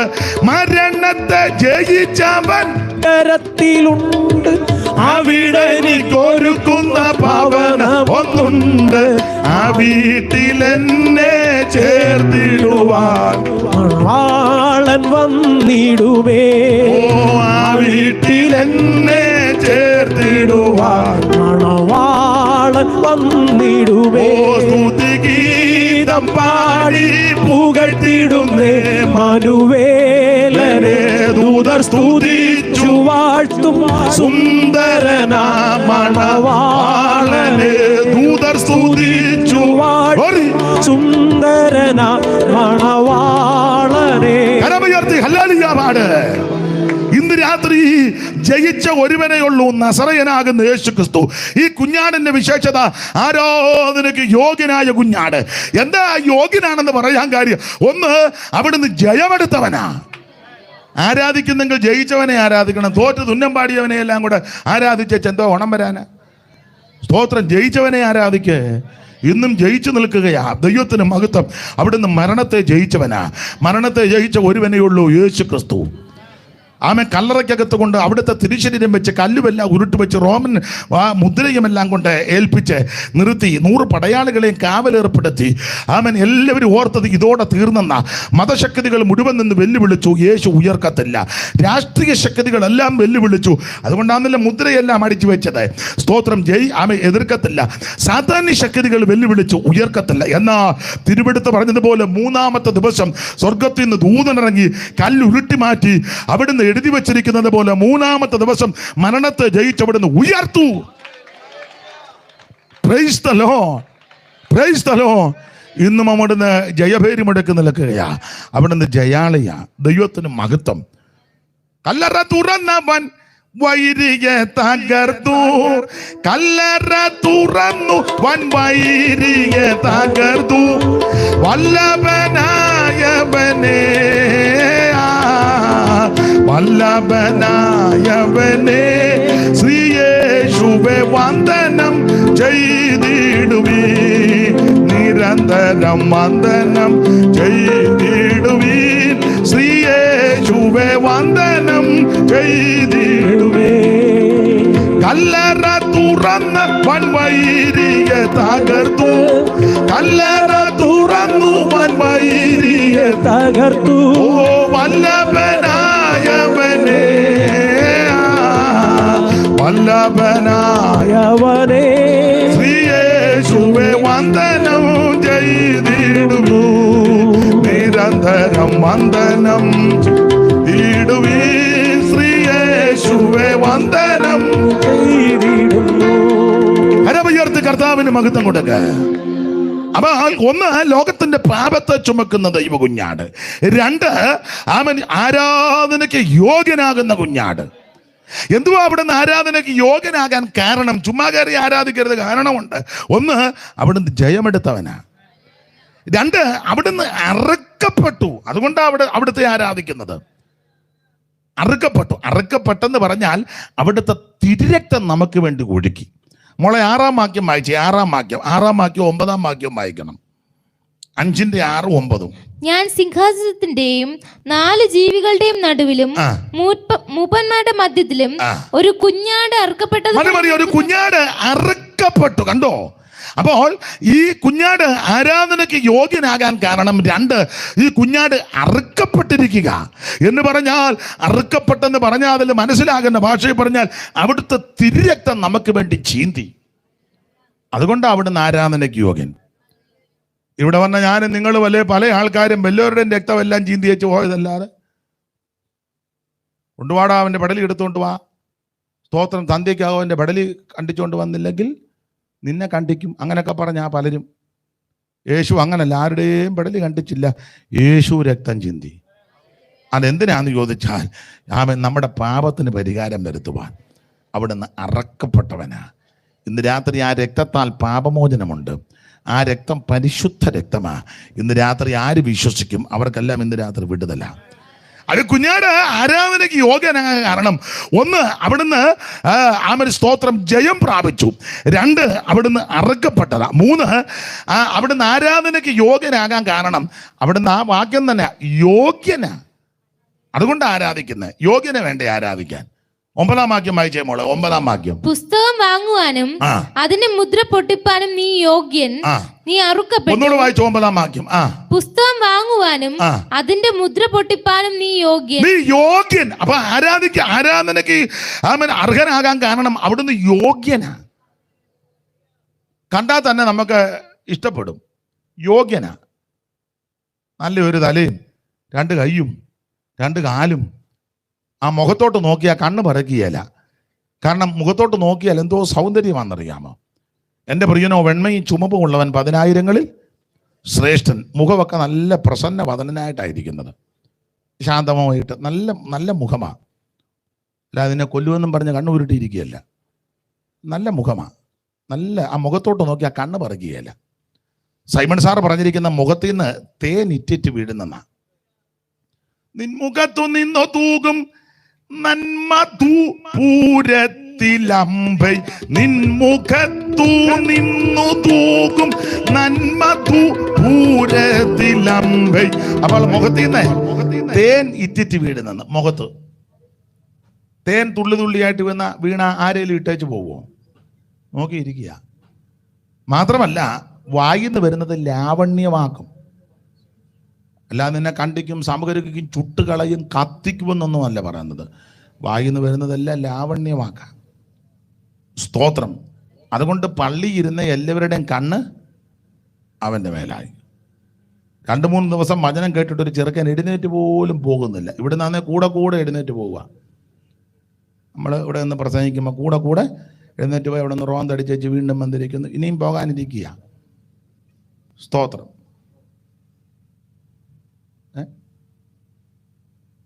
മുന്നിൽ ഇരുന്ന ആൾ എഴുന്നേറ്റ് പുറകിൽ പോയിരിക്കുന്നു, പുറകിരുന്ന പുള്ളി മുന്നോട്ട് കയറിയിരിക്കുന്നു. പിന്നെ വർത്താനം പറയാൻ നമ്മുടെ യോഗത്തിനെ എന്നാൽ യേശു 3 ദിവസം യോഗം നടത്ത ആരും എഴുന്നേറ്റ് കൊച്ചുങ്ങൾ പോലും പോകുന്നില്ല. കാരണം അതുപോലത്തെ വാക്കാ വായിന്ന് വരുന്നത്, ലാവണ്യ വാക്ക്. സ്തോത്രം. അതാ അവിടുന്ന് യോഗ്യനാ. ഇതുപോലെ യോഗ്യനായ ശ്രേഷ്ഠനായ ഒരുവനില്ല. എൻ്റെ പ്രിയനോ വെണ്മയും ചുമപ്പുമുള്ളവൻ 10,000 ശ്രേഷ്ഠൻ. വായിന്ന് വരുന്നത് ലാവണ്യവാക്ക്. മുഖത്ത് നല്ല പ്രസന്ന വദനന. പുരുഷലക്ഷണം അങ്ങനെ. പ്രസാദം വദനത്തെങ്കിലും കാരുണ്യം ദർശനത്തിലും മാധുര്യം വാക്കിലും ചേർന്നുള്ളവനെ പുരുഷോത്തമൻ. അതാ പുരുഷലക്ഷണം. പ്രസാദം വദനത്തെങ്കിലും മുഖത്തൊരു പ്രസാദമൊക്കെ കാണണം. ചുമ്മാ കടുവ നോക്കും പോലെ പിള്ളേരെ നോക്കിയാൽ പിള്ളേർ കല്ലെടുത്തെറിയും. ഞാൻ ഇവിടുത്തെ വലിയ പുള്ളിയാണെന്ന് പറഞ്ഞ് ഇങ്ങനെ നോക്കിയാൽ പഴയ കാലമല്ല. സ്തോത്രം. സൈക്കിളെ നിറങ്ങാൻ പോലും നിനക്ക് ആവതില്ല. മനസ്സിലായോ? സൈക്കിളെ കയറിയ ചെയ്ത് ഇറങ്ങുന്നത് തന്നെ അപ്പം പിള്ളേരോട് വളരെ ദയോടെ കരുണയോടെ പ്രസാദം വദനത്തെങ്കിൽ മുഖത്തൊക്കെ പ്രസാദം വേണം. പ്രസാദം വദനത്തെങ്കിലും കാരുണ്യം ദർശനത്തിലും നോട്ടത്തിലൊരു കരുണയൊക്കെ വേണം. എന്തുകൊണ്ട് കുഞ്ഞെ സൗഖ്യമായിട്ടിരിക്കുന്നില്ല? ആട്ടെ വേണ്ടേ? ഞാൻ ഭാഷ എന്നും പറഞ്ഞ് നീ കടുവ പോലെ പോയാൽ പിള്ളേർ കാജത്തറ്റാലിക്ക് തന്നെ ഏറ്റു. ഭാഷ എന്ന് പറഞ്ഞു. കാരുണ്യം ദർശനത്തിലും മാധുര്യം വാക്കിലും നല്ല രമ്യമായി മധുരയോടെ സംസാരിക്കണം. നിന്റെ വാക്ക് കേൾക്കുമ്പം കരിങ്കലെടുത്ത് എറിയാൻ തോന്നരുത്. എന്നിട്ട് പറയുക സുവിശേഷ വിരോധികൾ ഈ ദേശത്ത് വായും ചുണ്ടും അടങ്ങി നടക്കണം. മാധുര്യം വാക്കിലും ഇങ്ങനെയുള്ളവനാ പുരുഷോത്തമൻ. അതാ പുരുഷ ലക്ഷണം. ഇത് സകല ലക്ഷണവും യേശുവിലുണ്ട്. സ്തോത്രം. പൊൻപിള്ളക്കേടുള്ളിൽ പൊൻകച്ചയും പൂണ്ട് വെള്ളത്തല മൂടി വെള്ളയാം പഞ്ഞി പോൽ. പൊൻപിള്ളക്കേടുള്ളിൽ പൊൻകച്ചയും പൂണ്ട് വെള്ളത്തല മൂടി വെള്ളയാം പഞ്ഞി പോൽ.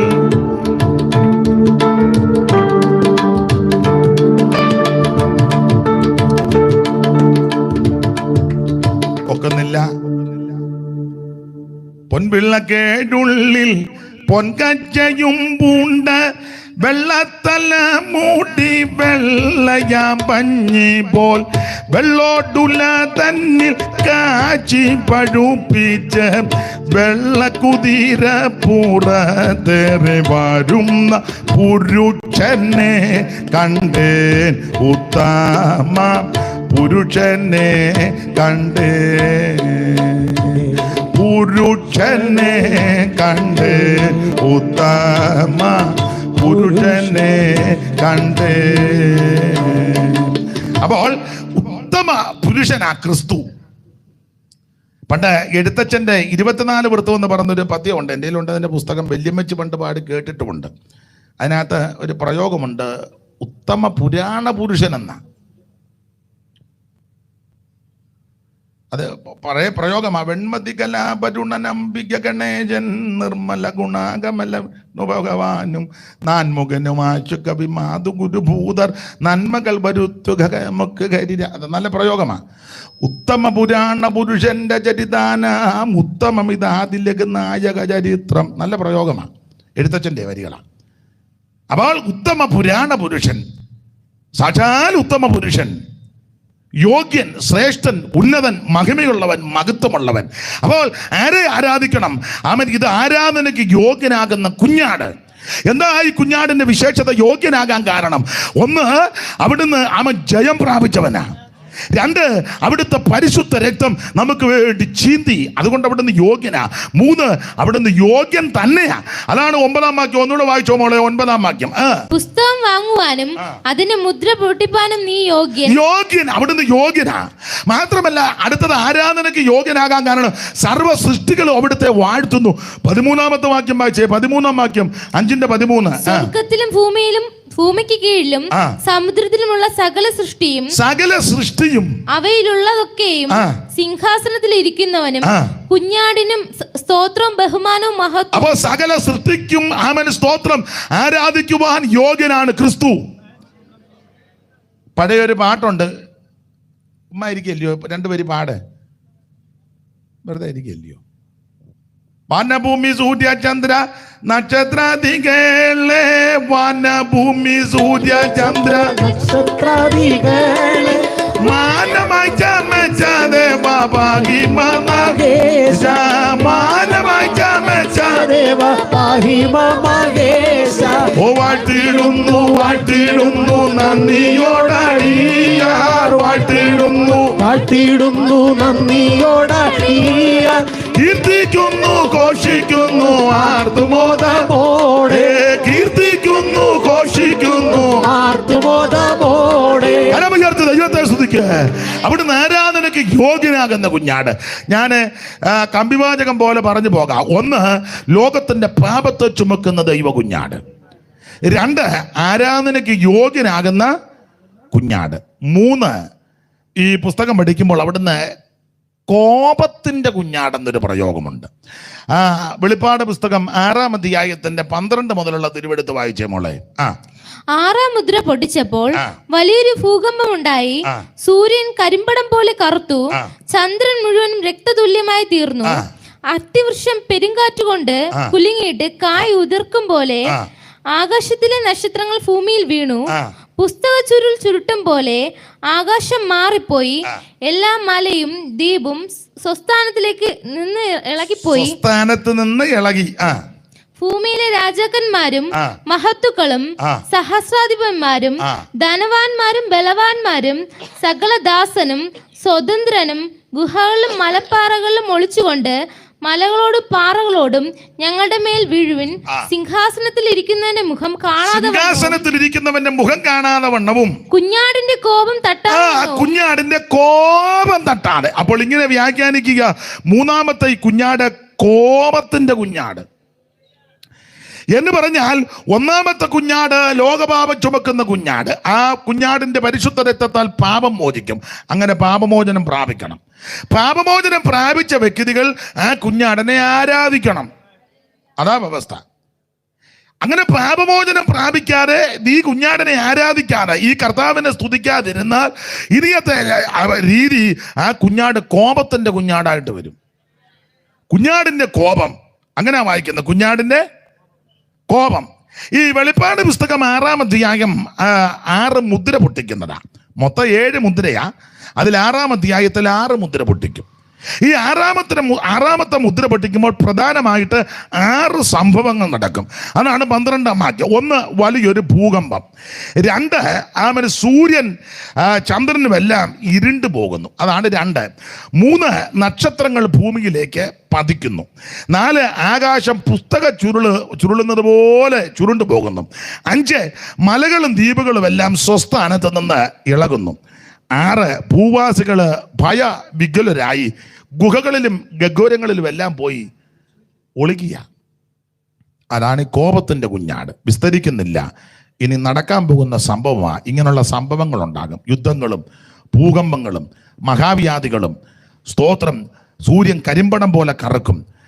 ചന്ദ്രനിലും സൂര്യനിലും മാറ്റങ്ങൾ ഉണ്ടാകും. നക്ഷത്രങ്ങൾ പെരുങ്കാറ്റടിച്ചിട്ട് കായ് ഉതിർക്കുന്നത് പോലെ ഭൂമിയിലേക്ക് വീടുന്നൊരു സുദിനം വരാൻ പോകുകയാ. അതൊക്കെ ആദ്യത്തെ ദിവസം പുള്ളി വെറുതെ എന്തിനാ സ്തോത്രം പൂവിറ്റെടുത്ത് പുല്ല് വയ്ക്കുന്നത്. അപ്പം അതുകൊണ്ട് ആ ഭാഗത്തേക്ക് ഞാൻ പോകുന്നില്ല, ദൈവത്തിൻ്റെ മകൻ. എന്നാലും ഒരു കാര്യം പറയാം, കുഞ്ഞാട്, ആ കുഞ്ഞാട്ടിൻ്റെ കോപത്തിൽ നിന്ന് നീ രക്ഷപ്പെടണം. രക്ഷപ്പെടാൻ ഒറ്റ മാർഗ്ഗമുള്ളൂ, കുഞ്ഞാടിനെ രക്ഷിതാവായി സ്വീകരിക്കണം, യേശുവിന് ഉള്ളത്തിൽ ഏറ്റെടുക്കണം, ആ കർത്താവിനെ ആരാധിക്കണം. ആ വരാനുള്ള കോപത്തിൽ നിന്ന് നിനക്ക് രക്ഷ നേടാം. കുഞ്ഞാട്ടിൻ്റെ കോപദിവസം വരും നേരം, കുഞ്ഞാട്ടിൻ്റെ കോപദിവസം വരും നേരം, ഓടും ദുഷ്ടർ തേടും രക്ഷ കാണുകയില്ല നിശ്ചയം, ഓടും ദുഷ്ടർ തേടും രക്ഷ കാണുകയില്ല നിശ്ചയം. ആ ഈ ലോക സ്നേഹിതന്മാർക്ക് ഭീതിയേറുമേ, ഈ ലോക സ്നേഹിതന്മാർക്ക് ഭീതിയേറുമേ. ഓ ഈ ലോകം നിന്നെ വെറുക്കും, നീ അന്ധനായി തീരുമേ, ഈ ലോകം നിന്നെ വെറുക്കും, നീ അന്ധനായി തീരുമേ. ഭൂലോകമോ വരും കാറ്റിനാൽ ഇളകിടും, ഭൂലോകമോ വരും കാറ്റിനാൽ ഇളകിടും, ആ കായലും സമുദ്രങ്ങളും ഒന്നുപോൽ മുഴങ്ങുമേ, കായലും സമുദ്രങ്ങളും ഒന്നുപോൽ മുഴങ്ങുമേ. ആ കുഞ്ഞാട്ടിന്റെ കോപദിവസം വരും നേരം, കുഞ്ഞാട്ടിന്റെ ദിവസം വരും നേരം, ഓടും ദുഷ്ടർ തേടും രക്ഷ കാണുകയില്ല നിശ്ചയം, ഓടും ദുഷ്ടർ തേടും രക്ഷ. അപ്പൊ ശ്രദ്ധിക്കുക, ആ കുഞ്ഞാടിന്റെ കോപദിവസം വരുന്നതിന് മുമ്പ് അതിൽ പെട്ടുപോകാതെ രക്ഷപ്പെടാൻ ഇന്ന് രാത്രി ലോകപാപം ചുമക്കുന്ന ദൈവ കുഞ്ഞാടാകുന്ന യേശുവിനെ നീ ഉള്ളത്തിൽ ഏറ്റെടുക്ക്. നിനക്കും നിന്റെ കുടുംബത്തിനും രക്ഷയാ. ആ കുഞ്ഞാടാകുന്ന ക്രിസ്തുവിനെ ഇന്ന് രാത്രി ആരാധിക്ക്. വരുവാനുള്ള കോപത്തിൽ നിന്ന് ദൈവം നിന്നെ രക്ഷിക്കും. ഓടിച്ചു മുമ്പോട്ട് പോകാൻ സമയത്തെയും ഭയപ്പെടുന്നു. 1, ലോകപാപം ചുമക്കുന്ന ദൈവ കുഞ്ഞാട്. 2, ആരാധനയ്ക്ക് യോഗ്യനാകുന്ന കുഞ്ഞാട്. 3, കോപത്തിന്റെ കുഞ്ഞാട്. 4, വേദപുസ്തകം പഠിക്കുമ്പോൾ വെളിപ്പാട് പുസ്തകത്തിൽ അത് നമുക്ക് പ്രത്യാശ ഉളവാക്കുന്ന ഒരു പ്രയോഗമാണ്. നമ്മളെ വേളി കടിക്കാൻ വരുന്ന കുഞ്ഞാട്. സ്തോത്രം. 19-ാം അധ്യായത്തിന്റെ 7-ാം വാക്യം വായിച്ചോ മോള്. വെളിപ്പാട് പുസ്തകം 19-ന്റെ 7, വേളി കടിക്കാൻ വരുന്ന കുഞ്ഞാട്. നാം സന്തോഷിച്ചുല്ലസിച്ച് അവന് മഹത്വം കൊടുക്കുക. നാം സന്തോഷിച്ച് ഉല്ലസിച്ച് അവന് മഹത്വം കൊടുക്കുക. കുഞ്ഞാടിന്റെ കല്യാണം വന്നുവല്ലോ, അവന്റെ കാന്തയും തന്നെ താൻ ഒരുക്കിയിരിക്കുന്നു, അവൾക്ക് ശുദ്ധവും ശുഭ്രവുമായ വിശേഷ വസ്ത്രം ധരിപ്പാൻ കൃപ ലഭിച്ചിരിക്കുന്നു. അപ്പോൾ ഇവിടെ കുഞ്ഞാടിന്റെ കല്യാണം എന്ന് പറഞ്ഞാൽ അലങ്കാര ഭാഷയില്ല. കുഞ്ഞാട് ക്രിസ്തുവാ. ക്രിസ്തുവിന്റെ വേളി മഹോത്സവം നടക്കും. വധു ആരാണെന്നറിയാമോ? ദൈവസഭ. ആ വരനാണ് യേശു ക്രിസ്തു, കുഞ്ഞാട്. നെടലും പൊരുളുമായിട്ട് ധാരാളം സംഭവങ്ങൾ തിരുവെടുത്തിലുണ്ട്. ഞാൻ ക്രിസ്തു എന്ന ഏക പുരുഷന് നിങ്ങളെ നിർമ്മല കന്യകയായി വിവാഹ നിശ്ചയം ചെയ്തിരിക്കുന്നു. ആ വിവാഹ നിശ്ചയം അലങ്കാര ഭാഷയാ. വിവാഹ നിശ്ചയം എന്ന് പറഞ്ഞാൽ യേശു ക്രിസ്തുവിനെ രക്ഷിതാവായി സ്വീകരിക്കുമ്പോൾ ആ നിശ്ചയം ഉറപ്പിച്ചു. നിശ്ചയിക്കപ്പെട്ട വധുവിൻ്റെ ഒറ്റ പ്രതീക്ഷയുള്ളൂ, വേളി കടിക്കാൻ വരുന്ന കുഞ്ഞാടിന് വേണ്ടി ഒരുങ്ങി നിൽക്കണം. വിവാഹ നിശ്ചയം കഴിഞ്ഞ പെൺകുട്ടികളോടൊക്കെ ചോദിച്ച് അവര് വളരെ ശ്രദ്ധിച്ചേ ജീവിക്കുകയുള്ളൂ. ഇല്ലേ? മിണ്ടുകയല്ല. എവിടെ നിശ്ചയം കഴിഞ്ഞ്? അവൻ ഓട്ടോയിൽ വന്ന് കയറി വരാൻ പറഞ്ഞ് അങ്ങനെ പോയി. നിശ്ചയം വന്നു. ഓ, അവർ നിശ്ചയിച്ചു വൈകിട്ട് 5:30 ഓട്ടോയിൽ വരും, അന്നേരം നീഞ്ഞ് വന്നാൽ മതിയെന്ന്. ആ നിശ്ചയത്തിൻ്റെ കാര്യമല്ലേ പറഞ്ഞ്. വീട്ടുകാരും നാട്ടുകാരും എല്ലാം കൂടെ ചേർന്ന് ആലോചിച്ച് കുടുംബക്കാരെ ചുമതലപ്പെട്ടവർ നടത്തുന്ന കല്യാണമുണ്ട്, ഒരു നിശ്ചയമുണ്ട്. ആ നിശ്ചയം കഴിഞ്ഞാൽ ആ പെൺകുട്ടിയുടെ പ്രതീക്ഷയും ആഗ്രഹവും ആവേശമെല്ലാം ആ വിവാഹ ദിവസമാണ്. വിവാഹ ദിവസം കഴിയുമ്പോൾ ആ വരൻ്റെ കൂടെ വരൻ്റെ വീട്ടിലോട്ട് പോകണം. കല്യാണം കഴിഞ്ഞ് ഞാൻ എൻ്റെ അമ്മയുടെ കൂടെ പോവാന്ന് പറഞ്ഞാൽ യോടി കല്യാണം കഴിച്ച് ചെറുക്കന് കയ്യും കൊടുത്ത മാന്ന് പറയുമ്പോൾ ഞാൻ പോടാ ഞാൻ എൻ്റെ അമ്മയുടെ കൂടെ പോവാന്ന് പറഞ്ഞാൽ ആ പെങ്കൊച്ചിന് എന്തോ സാരമായ കുഴപ്പമുണ്ട്. അവൻ്റെ കാര്യത്തിനൊരു പരിഹാരം ഉണ്ടായി. അപ്പോൾ ഈ കുഞ്ഞാടാകുന്ന യേശു ക്രിസ്തു തൻ്റെ തിരുസഭയെ വേളി കടിക്കാൻ വരും. അപ്പം അതിനു മുമ്പ് നിശ്ചയമുണ്ട്. ആ നിശ്ചയമാണ് രക്ഷിക്കപ്പെടുക എന്നുള്ളത്. ഇന്ന് രാത്രി ഉറപ്പിക്കണം. 5 പൈസ മുടക്കണ്ട, അരക്കാശും മുടക്കണ്ട. ഭൗതിക വസ്തുക്കൾ ഇവിടെ പിന്നെ സ്വോത്രകാഴ്ച എടുത്തത് പുള്ളി പരുവക്കേടായതുകൊണ്ട് എടുത്തതാ. അല്ല, ദൈവത്തിന് ഇതൊന്നും ആവശ്യമില്ല. സ്തോത്രം. ദൈവത്തിന് ഇത് ആവശ്യമില്ലെന്ന്. നിന്റെ 5 പൈസ ദൈവത്തിന് വേണ്ട. ഭൂമിയും അതിൻ്റെ പൂർണ്ണതയും ഭൂതലവും നിവാസികളെ യഹോവയ്ക്കുള്ളതാ. എനിക്ക് വിശന്നാ ഞാൻ നിന്നോട് ചോദിക്കുമോ, തങ്കമ്മേ രോഴിയെ കൊണ്ടുപോകാൻ കറി വെച്ച് കൂട്ടണമെന്ന് ദൈവം പറയുമോ? അയ്യോ, ഇച്ചിരി പോത്തിറച്ച് കൊണ്ടുവേണം മേരിക്കുട്ടി, അടുത്ത ആഴ്ച എനിക്ക് ഇച്ചിരി ആഹാരം വേണം, ഒത്തിരി നാളായി ഞാൻ ഇറച്ചി ദൈവം പറയുമോ? കാട്ടിലെ 1000 ജന്തുക്കളെല്ലാം ദൈവത്തിൻ്റെതല്ലേ.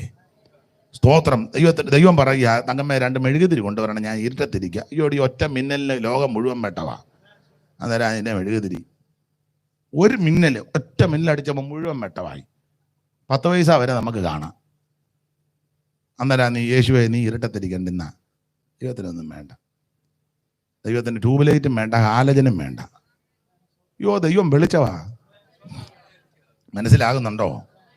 അപ്പൊ ചുരുക്കി പറഞ്ഞാൽ ദൈവത്തിന് ഇതൊന്നും അല്ല ആവശ്യം. ദൈവത്തിന് നമ്മളെ ആവശ്യമാണ്. നമ്മുടെ ഉള്ളത്തിലേക്ക് വരാൻ അവിടുന്ന് ഇഷ്ടപ്പെടുന്നത്. അപ്പോൾ ആ നിശ്ചയിക്കപ്പെട്ട ആ വധു തൻ്റെ ആഗ്രഹം, പ്രതീക്ഷ, പ്രത്യാശ വിവാഹ ദിവസമാണ്. അപ്പൊ ആ വിവാഹ ദിവസത്തിൽ എത്രയും സുന്ദരിയായി, സുമുഖിയായി, മിടുക്കിയായി, മനോഹര രൂപയായി ഒരുങ്ങി വരാനാ താല്പര്യപ്പെടുന്നത്, ഇല്ലേ? ഇപ്പോഴത്തെ വിവാഹത്തിന്റെ ഒരുക്കമൊന്നും ഞാൻ പറയുന്നില്ല. ഈ തെക്കൻ തിരുവിതാംകൂറിൽ എനിക്ക് വലിയ തിട്ടമില്ല. നമ്മുടെ അവിടെയൊക്കെ കണ്ട കണ്ണടച്ച് വേണം ഉഭയസമ്മതം കൊടുക്കാൻ. അതുപോലത്തെ പരുവക്കേടായിരിക്കുക. സ്തോത്രം. കണ്ണടച്ച് വേണം, കാരണം എല്ലാം പരുവക്കേടാ. ദൈവത്തിന് മഹത്വം. എന്നാൽ യോഗ്യമായിട്ട് ഒരുങ്ങി വരുന്ന പെൺകുട്ടികളുണ്ട്, എത്രയും മാന്യമായി, യോഗ്യമായി, വൃത്തിയായി, വെടിപ്പായിട്ട്. അതല്ലേ 45-ാം സങ്കീർത്തനം വായിച്ച മോളെ. 45-ാമത്തെ സങ്കീർത്തനത്തിന്റെ 13 മുതലുള്ള വാക്യം ഒന്ന് വായിച്ചേ. അന്തപുരത്തിലെ രാജകുമാരി സോനായേ, ഒന്നുകൂടെ വായി. അന്തപുരത്തിലെ രാജകുമാരി ശോഭ പരിപൂർണയാകുന്നു. അവളുടെ വസ്ത്രം പൊൻകസവ് കൊണ്ടുള്ളത്. അവളെ ചിത്രത്തയ്യലുള്ള വസ്ത്രം ധരിപ്പിച്ച് രാജസന്നിധിയിൽ കൊണ്ടുവരും. അവളുടെ തോഴിമാരായി കൂടെ നടക്കുന്ന കന്യകമാരെയും നിന്റെ അടുക്കൽ കൊണ്ടുവരും. സന്തോഷത്തോടും ഉല്ലാസത്തോടും കൂടെ അവർ കൊണ്ടുവരും. അവർ മന്ദിരത്തിൽ പ്രവേശിക്കും. മതി. ഇനിയിപ്പം അന്തപുരത്തിലെ രാജ്ഞി ചന്തമേറും ശോഭമൂലം. അന്തപുരത്തിലെ രാജ്ഞി ചന്തമേറും ശോഭമൂലം. അന്തപുരത്തിലെ രാജ്ഞി ചന്തമേറും ശോഭ.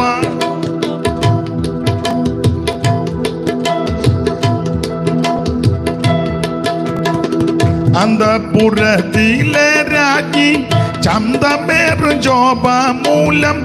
എന്തു പരിപൂർണയാമിവൾ, അണിയും വസ്ത്രം പൊൻകസബ് കൊണ്ടു നെയ്തതാ. എന്തു പരിപൂർണയാമിവൾ, അണിയും വസ്ത്രം പൊൻകസബ് കൊണ്ടു നെയ്തതാ. എൻ മനസ്സുയരുന്നകോ നന്മയേറും വചനത്താൽ. എൻ മനസ്സുയരും നകോ നന്മയേറും വചനത്താൽ. ചിന്മയരാജനെ കുറിച്ചു പാടിയ കഥ ചെമ്മയോടറിയിച്ചിടുന്നു. ചിന്മയരാജനെ കുറിച്ചു പാടിയ കഥ ചെമ്മയോടറിയിച്ചിടുന്നു. അപ്പൊ ശ്രദ്ധിക്കുക, ഈ വേലി കടിക്കാൻ വരുന്ന കുഞ്ഞാട് അത് യേശുക്രിസ്തുവാണ്. ആരാ വധു? ദൈവസഭ. ഏതാ ദൈവസഭ? രക്ഷിക്കപ്പെട്ടവരുടെ കൂട്ടം. ആ രക്ഷിക്കപ്പെട്ടവരുടെ കൂട്ടം പിന്നത്തേതിൽ സ്നാനപ്പെട്ട് അഭിഷേകം പ്രാപിച്ച് വേർപാട് പാലിച്ച് വിശുദ്ധ ജീവിതം നയിച്ച് കൂട്ടായ്മ ആചരിച്ച് തിരുമേശി എടുത്ത് പ്രാർത്ഥന കഴിച്ച് ആമേൻ തനിക്കായി കാത്തു നിൽക്കുന്ന വിശുദ്ധന്മാരുണ്ട്. ഈ വിധത്തിൽ വാട്ടം, കറ, ചുളുക്കം, മാലിന്യം ഒന്നും ഏശാതെ ശുദ്ധയും ശുഭ്രയുമായി തനിക്ക് മുൻനിർത്തേണ്ടതിന് അവനവളെ വചനത്തോടുകൂടി ജലസ്നാനത്താൽ വെടിപ്പാക്കി ഇങ്ങനെ നിർത്തിയിരിക്കുക. അങ്ങനെ നിൽക്കുന്ന ആ കാന്തയെ വേളി കടിക്കാൻ അവൻ വരുന്ന ഒരു കുഞ്ഞാട്. അതാണ് വേലി കടിക്കാൻ വരുന്ന കുഞ്ഞാട്. ആമേൻ. സ്തോത്രം. വധു ദൈവസഭ. ദൈവത്തിന് സ്തോത്രം. ഒരു കാര്യവും കൂടെ പറഞ്ഞ് പെട്ടെന്ന് അങ്ങ് നിർത്താം. സ്തോത്രം. 5-ാമത്തെ വിഷയം വിളക്കാകുന്ന കുഞ്ഞാട്. അതുകൂടെ പറഞ്ഞങ്ങ് നിർത്താം. അപ്പൊ ഇപ്പൊ തന്നെ സമയമായി. വിളക്കാകുന്ന കുഞ്ഞാട്. വായിച്ചേ മോളെ, വെളിപ്പാട് പുസ്തകം 21-ാം അധ്യായത്തിന്റെ 23-ാമത്തെ വാക്യം വായിക്കാം. നഗരത്തിൽ പ്രകാശിപ്പാൻ സൂര്യനും ചന്ദ്രനും ആവശ്യമില്ല, ദൈവ തേജസ് അതിനെ പ്രകാശിപ്പിച്ചു, കുഞ്ഞാട് അതിന്റെ വിളക്കാകുന്നു. അപ്പൊ ശ്രദ്ധിക്കുക, കുഞ്ഞാട് അതിന്റെ വിളക്കാകുന്നു. വിളക്കാകുന്ന കുഞ്ഞാട്. ശ്രദ്ധിക്കുക, ഒന്ന് ലോകത്തിന്റെ പാപത്തെ ചുമക്കുന്ന ദൈവ കുഞ്ഞാട്. 2 ആരാധനയ്ക്ക് യോഗ്യനാകുന്ന കുഞ്ഞാട്. 3 കോപത്തിന്റെ കുഞ്ഞാട്. 4 വേളി കടിക്കാൻ വരുന്ന കുഞ്ഞാട്. 5 വിളക്കാകുന്ന കുഞ്ഞാട്. ഇവിടെ വിളക്ക് എന്ന് ഉദ്ദേശിക്കുന്നത് പുതിയ യെരൂശലേമാണ്. 21-ാം അധ്യായത്തിൽ പ്രധാനപ്പെട്ട വിഷയം പുതിയ യെരൂശലേമാണ്. ഭർത്താവിനായിട്ട് അലങ്കരിച്ച മണവാട്ടിയെ പോലെ സ്വർഗത്തിൽ നിന്ന് ഇങ്ങനെ ഇറങ്ങി വരികയാ. തൻ്റെ ജനത്തിന് വേണ്ടി ദൈവം ഒരുക്കി വെച്ചിരിക്കുക. ആമേൻ. പൗലോസ് പറഞ്ഞു, ഒരു കണ്ണ് കണ്ടിട്ടില്ല, ഒരു മനുഷ്യന്റെ ഹൃദയത്തിൽ തോന്നിയിട്ടില്ല, അതാ ഒരുക്കി വെച്ചിരിക്കുന്നത്. ഇവിടെ ഇരിക്കുന്ന ആരും അത് കണ്ടിട്ടില്ല. ഏതാണ്ടൊരു ചെറിയ രൂപരേഖയൊക്കെ വെളിപ്പാട് പുസ്തകത്തിൽ നിന്ന്, അതിൻ്റെ മുഴുവൻ പണികളും കാര്യങ്ങളൊന്നും തന്നിട്ടില്ല. അതൊക്കെ സർവജ്ഞാനിയായ ദൈവം തൻ്റെ തിരുഹൃദയത്തിലെ നിർണയപ്രകാരം ഒരുക്കി വെച്ചുകൊണ്ടിരിക്കുക. അവിടേക്കാണ് നമ്മൾ പോകുന്നത്. അപ്പോൾ ഇത് പുതിയ യെരൂശലേം. സ്തോത്രം. ഈ യെരൂശലേമിന്റെ, പുതിയ യെരൂശലേമിന്റെ പ്രത്യേകത ഒന്ന്, ഇത് ദൈവ തേജസ്സുള്ള നഗരമാ. ജ്യോതിസ് ആമേൻ സ്തോത്രം പ്രകാശിക്കുന്ന നഗരമാ. 10ഉം 11ഉം വാക്യം ഒന്ന് വായിച്ചേ മോളെ. 21-ന്റെ 10ഉം 11ഉം. ഈ നഗരത്തിന്റെ പ്രത്യേകത ഒന്ന്, ദൈവ തേജസ്സുള്ള നഗരമാ. അവൻ എന്നെ ആത്മവിവശതയിൽ ഉയർന്നൊരു വൻമലയിലേക്ക് കൊണ്ടുപോയി, യെരൂശലേം എന്ന വിശുദ്ധ നഗരം സ്വർഗത്തിൽ നിന്ന് ദൈവസന്നിധിയിൽ നിന്ന് തന്നെ ദൈവ തേജസ്സുള്ള. അപ്പോൾ ഈ നഗരത്തിന്റെ പ്രത്യേകത, ഇത് ദൈവ തേജസ്സുള്ള നഗരമാ. ദൈവത്തിന്റെ മഹത്വം മാത്രമല്ല, ഇതിന് പട്ടണത്തിന് ചുറ്റും വലിയ വൻമതിലുണ്ട്. 12-ാം വാക്യം വായിച്ചേ മോളെ. വൻമതിൽ എന്നാ, അതിന് പൊക്കമുള്ള വൻമതിലും 12 ഗോപുരവും, ഗോപുരങ്ങൾ 12. അപ്പോൾ പട്ടണത്തിന് ചുറ്റും വലിയ വൻമതിൽ എന്ന് പറഞ്ഞാൽ, ഞാൻ വലിയ ഡൈവ് ചെയ്യുന്ന ആളാണെന്ന് പറഞ്ഞ് ചാടി ഇതിനകത്ത് കയറാൻ ഒക്കുകയില്ല. സ്തോത്രം. തിരുവനന്തപുരം ജില്ലയിലെ മിസ്റ്റർ ഞാനാന്ന് പറഞ്ഞാലൊന്നും ഇവിടെ കയറാനൊക്കത്തില്ല. എനിക്ക് കാട്ടാക്കുസ്തിരിയാ, ഞാൻ ജൂഡോയാന്ന് പറഞ്ഞാലൊന്നും ഇതിനകത്ത് കയറാൻ ഒക്കുകയില്ല. ഞാൻ പിന്നെ പറയാം. അപ്പൊ ഇത് വലിയ വൻമതിലുള്ളതായി നഗരം. അതാണ് ദൈവമക്കൾക്ക് വേണ്ടി ഒരുക്കിയിരിക്കുന്നത്. ഒന്ന്, ദൈവ തേജസ്സുള്ളത്. 2, ഇത് പട്ടണത്തിന് ചുറ്റും വലിയ വൻമതിലുണ്ട്. 3, ഈ നഗരത്തിന് ഏതാണ്ട് 2200 കിലോമീറ്ററോളം വീതിയും നീളവും ഉയരവുമാണ്. 2200 കിലോമീറ്റർ നീളം, അതുപോലെ തന്നെ വീതി, അതുപോലെ തന്നെ ഉയരം. എന്ന് പറഞ്ഞാൽ സ്ഥലമില്ലെന്നോർത്ത് ആരും അങ്ങോട്ട് വരാതിരിക്കണ്ട. ഇവിടെ നമ്മളെല്ലാവരോടും ചെന്നാൽ അവിടെ ഇടയുണ്ടോ? ഇഷ്ടംപോലെ ഇട കിടക്കുക, നീ ഇഞ്ഞ് വന്നാൽ മതി. അതാണ് ഈ നഗരത്തിന്റെ വിശേഷത. 4, ഈ പട്ടണത്തിന്റെ വിശേഷതയുണ്ട്. ഇത് മതിലിന്റെ വിശേഷതയാ. പട്ടണത്തിന്റെ വിശേഷത ഒന്ന്, പൊക്കമുള്ള വൻമതില്. 2, അവിടെ വായിക്കുന്നത് 12 ഗോപുരം. അങ്ങനല്ലേ മോളെ? 12 ഗോപുരം. 12 ഗോപുരവും, ഗോപുരങ്ങളിൽ 12 ദൂതന്മാരും. 12 ഗോപുരമുണ്ട്. ഗോപുരങ്ങളിൽ 12 ദൂതന്മാരുണ്ട്. പിന്നെ അടുത്തത് 4 ദിശകളിലും 700 കിലോമീറ്റർ നീളത്തിലാ 4 ഗോപുരം. 2220 കിലോമീറ്ററിലെ നീളവും വീതി ഉയരവും. അപ്പൊ 700 കിലോമീറ്റർ കഴിയുമ്പോൾ ഒരു വലിയ വാതിൽ ഗോപുരമാണ്. പിന്നെ 700 കിലോമീറ്റർ ചെല്ലുമ്പം അത്രയ്ക്ക് നല്ല പട്ടണമായത് നമുക്ക് വേണ്ടി ഒരുക്കി വെച്ചിരിക്കുന്ന. ആർക്കും ഒരു സന്തോഷമില്ല, പ്രത്യാശയില്ല. അത് ഞാനിപ്പോൾ പറഞ്ഞുകൊണ്ട്. പിന്നെ സ്തോത്രം. ഇതിന് 12 അടിസ്ഥാനമുണ്ട്. 12 അപ്പോസ്തലന്മാരുടെ പേരുകൾ ഉണ്ട്.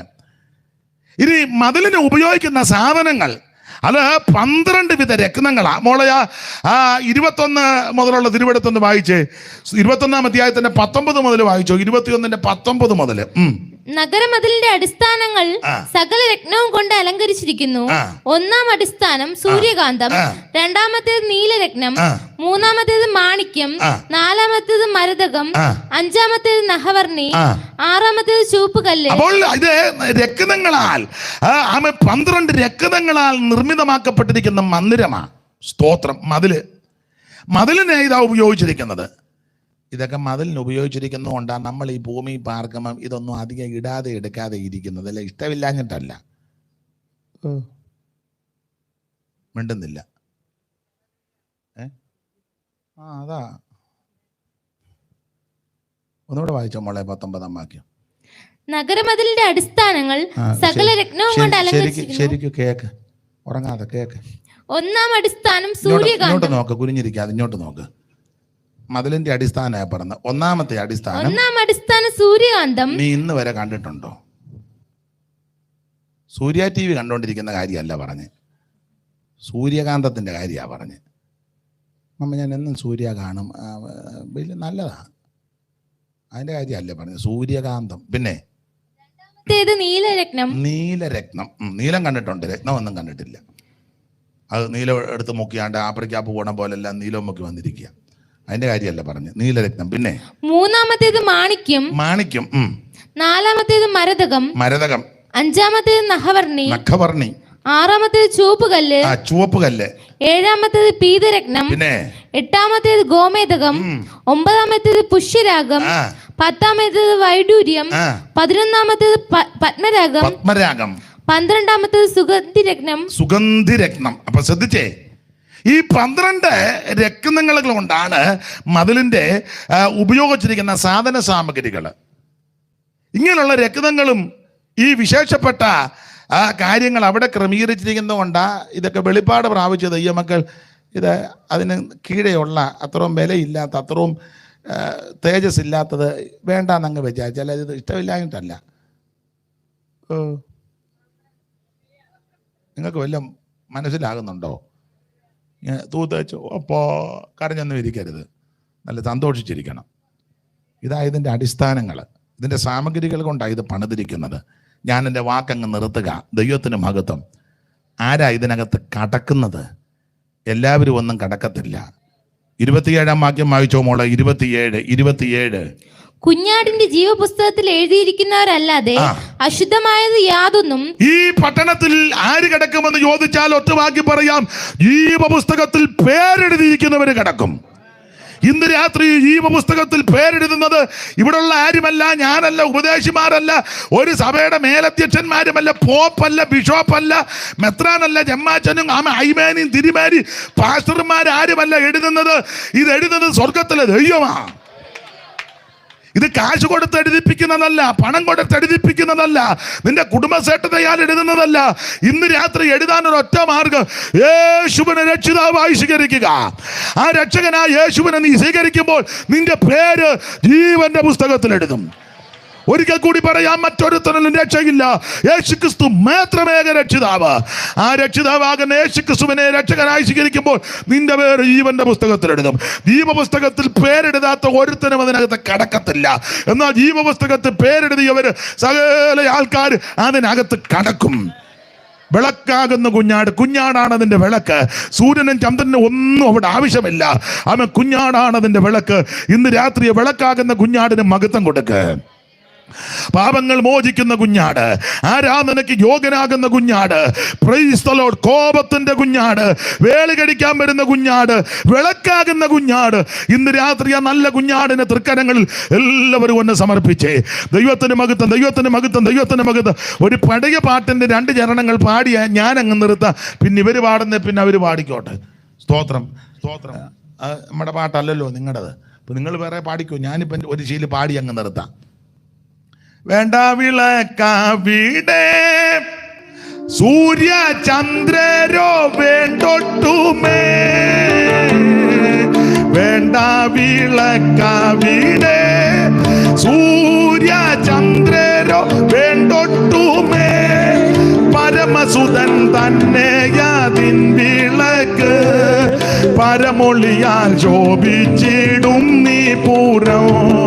പരമസുതൻ തന്നെയതിൻ വിളക്ക്, പരമൊളിയാൽ ശോഭിച്ചിടും നീ പൂരം. നിർമ്മലമാം സുഹൃതം തൻ പൊന്നൊളിയ നമരുമിട, നിർമ്മലമാം സുഹൃതം തൻ കാംക്ഷിച്ചു പാർത്തിടുന്നേ, പുരമിതിനെ കാംക്ഷിച്ചു പാർത്തിടുന്നേ, പുരമിതിനെ കാംക്ഷിച്ചു പാർത്തിടുന്നേ, പുരമിതിനെ കാംക്ഷിച്ചു പാർത്തിടുന്നേ, കാംക്ഷിച്ചു പാർത്തിടുന്നേ, പുരമിതിനെ കാംക്ഷിച്ചു പാർത്തിടുന്നേ.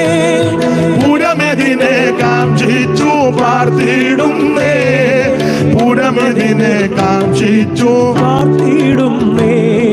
നിന്നടിസ്ഥാനങ്ങളോ പ്രഭയുന്ന രത്നങ്ങളോ അവള നിറം കണ്ണീനു നൽകിടുന്നു. നയന സുഖം അവർ കേകിടുന്നു. ശബള നിറം വെണ്ണീനു നൽകിടുന്നു. നയന സുഖം കാൺമാവർ കേകിടുന്നു. നിർമ്മലമാം സുഹൃതം തൽ പൊന്നൊളിയാർ അമരുമിട. നിർമ്മലമാം സുഹൃതം തൽ പൊന്നൊളിയാർ അമരുമിട. കാക്ഷിച്ചു പാർത്തിടുന്നേ. പരസുതനെ കാക്ഷിച്ചു പാർത്തിടുന്നേ. ഓ പുരമിതിനെ കാക്ഷിച്ചു പാർത്തിടുന്നേ.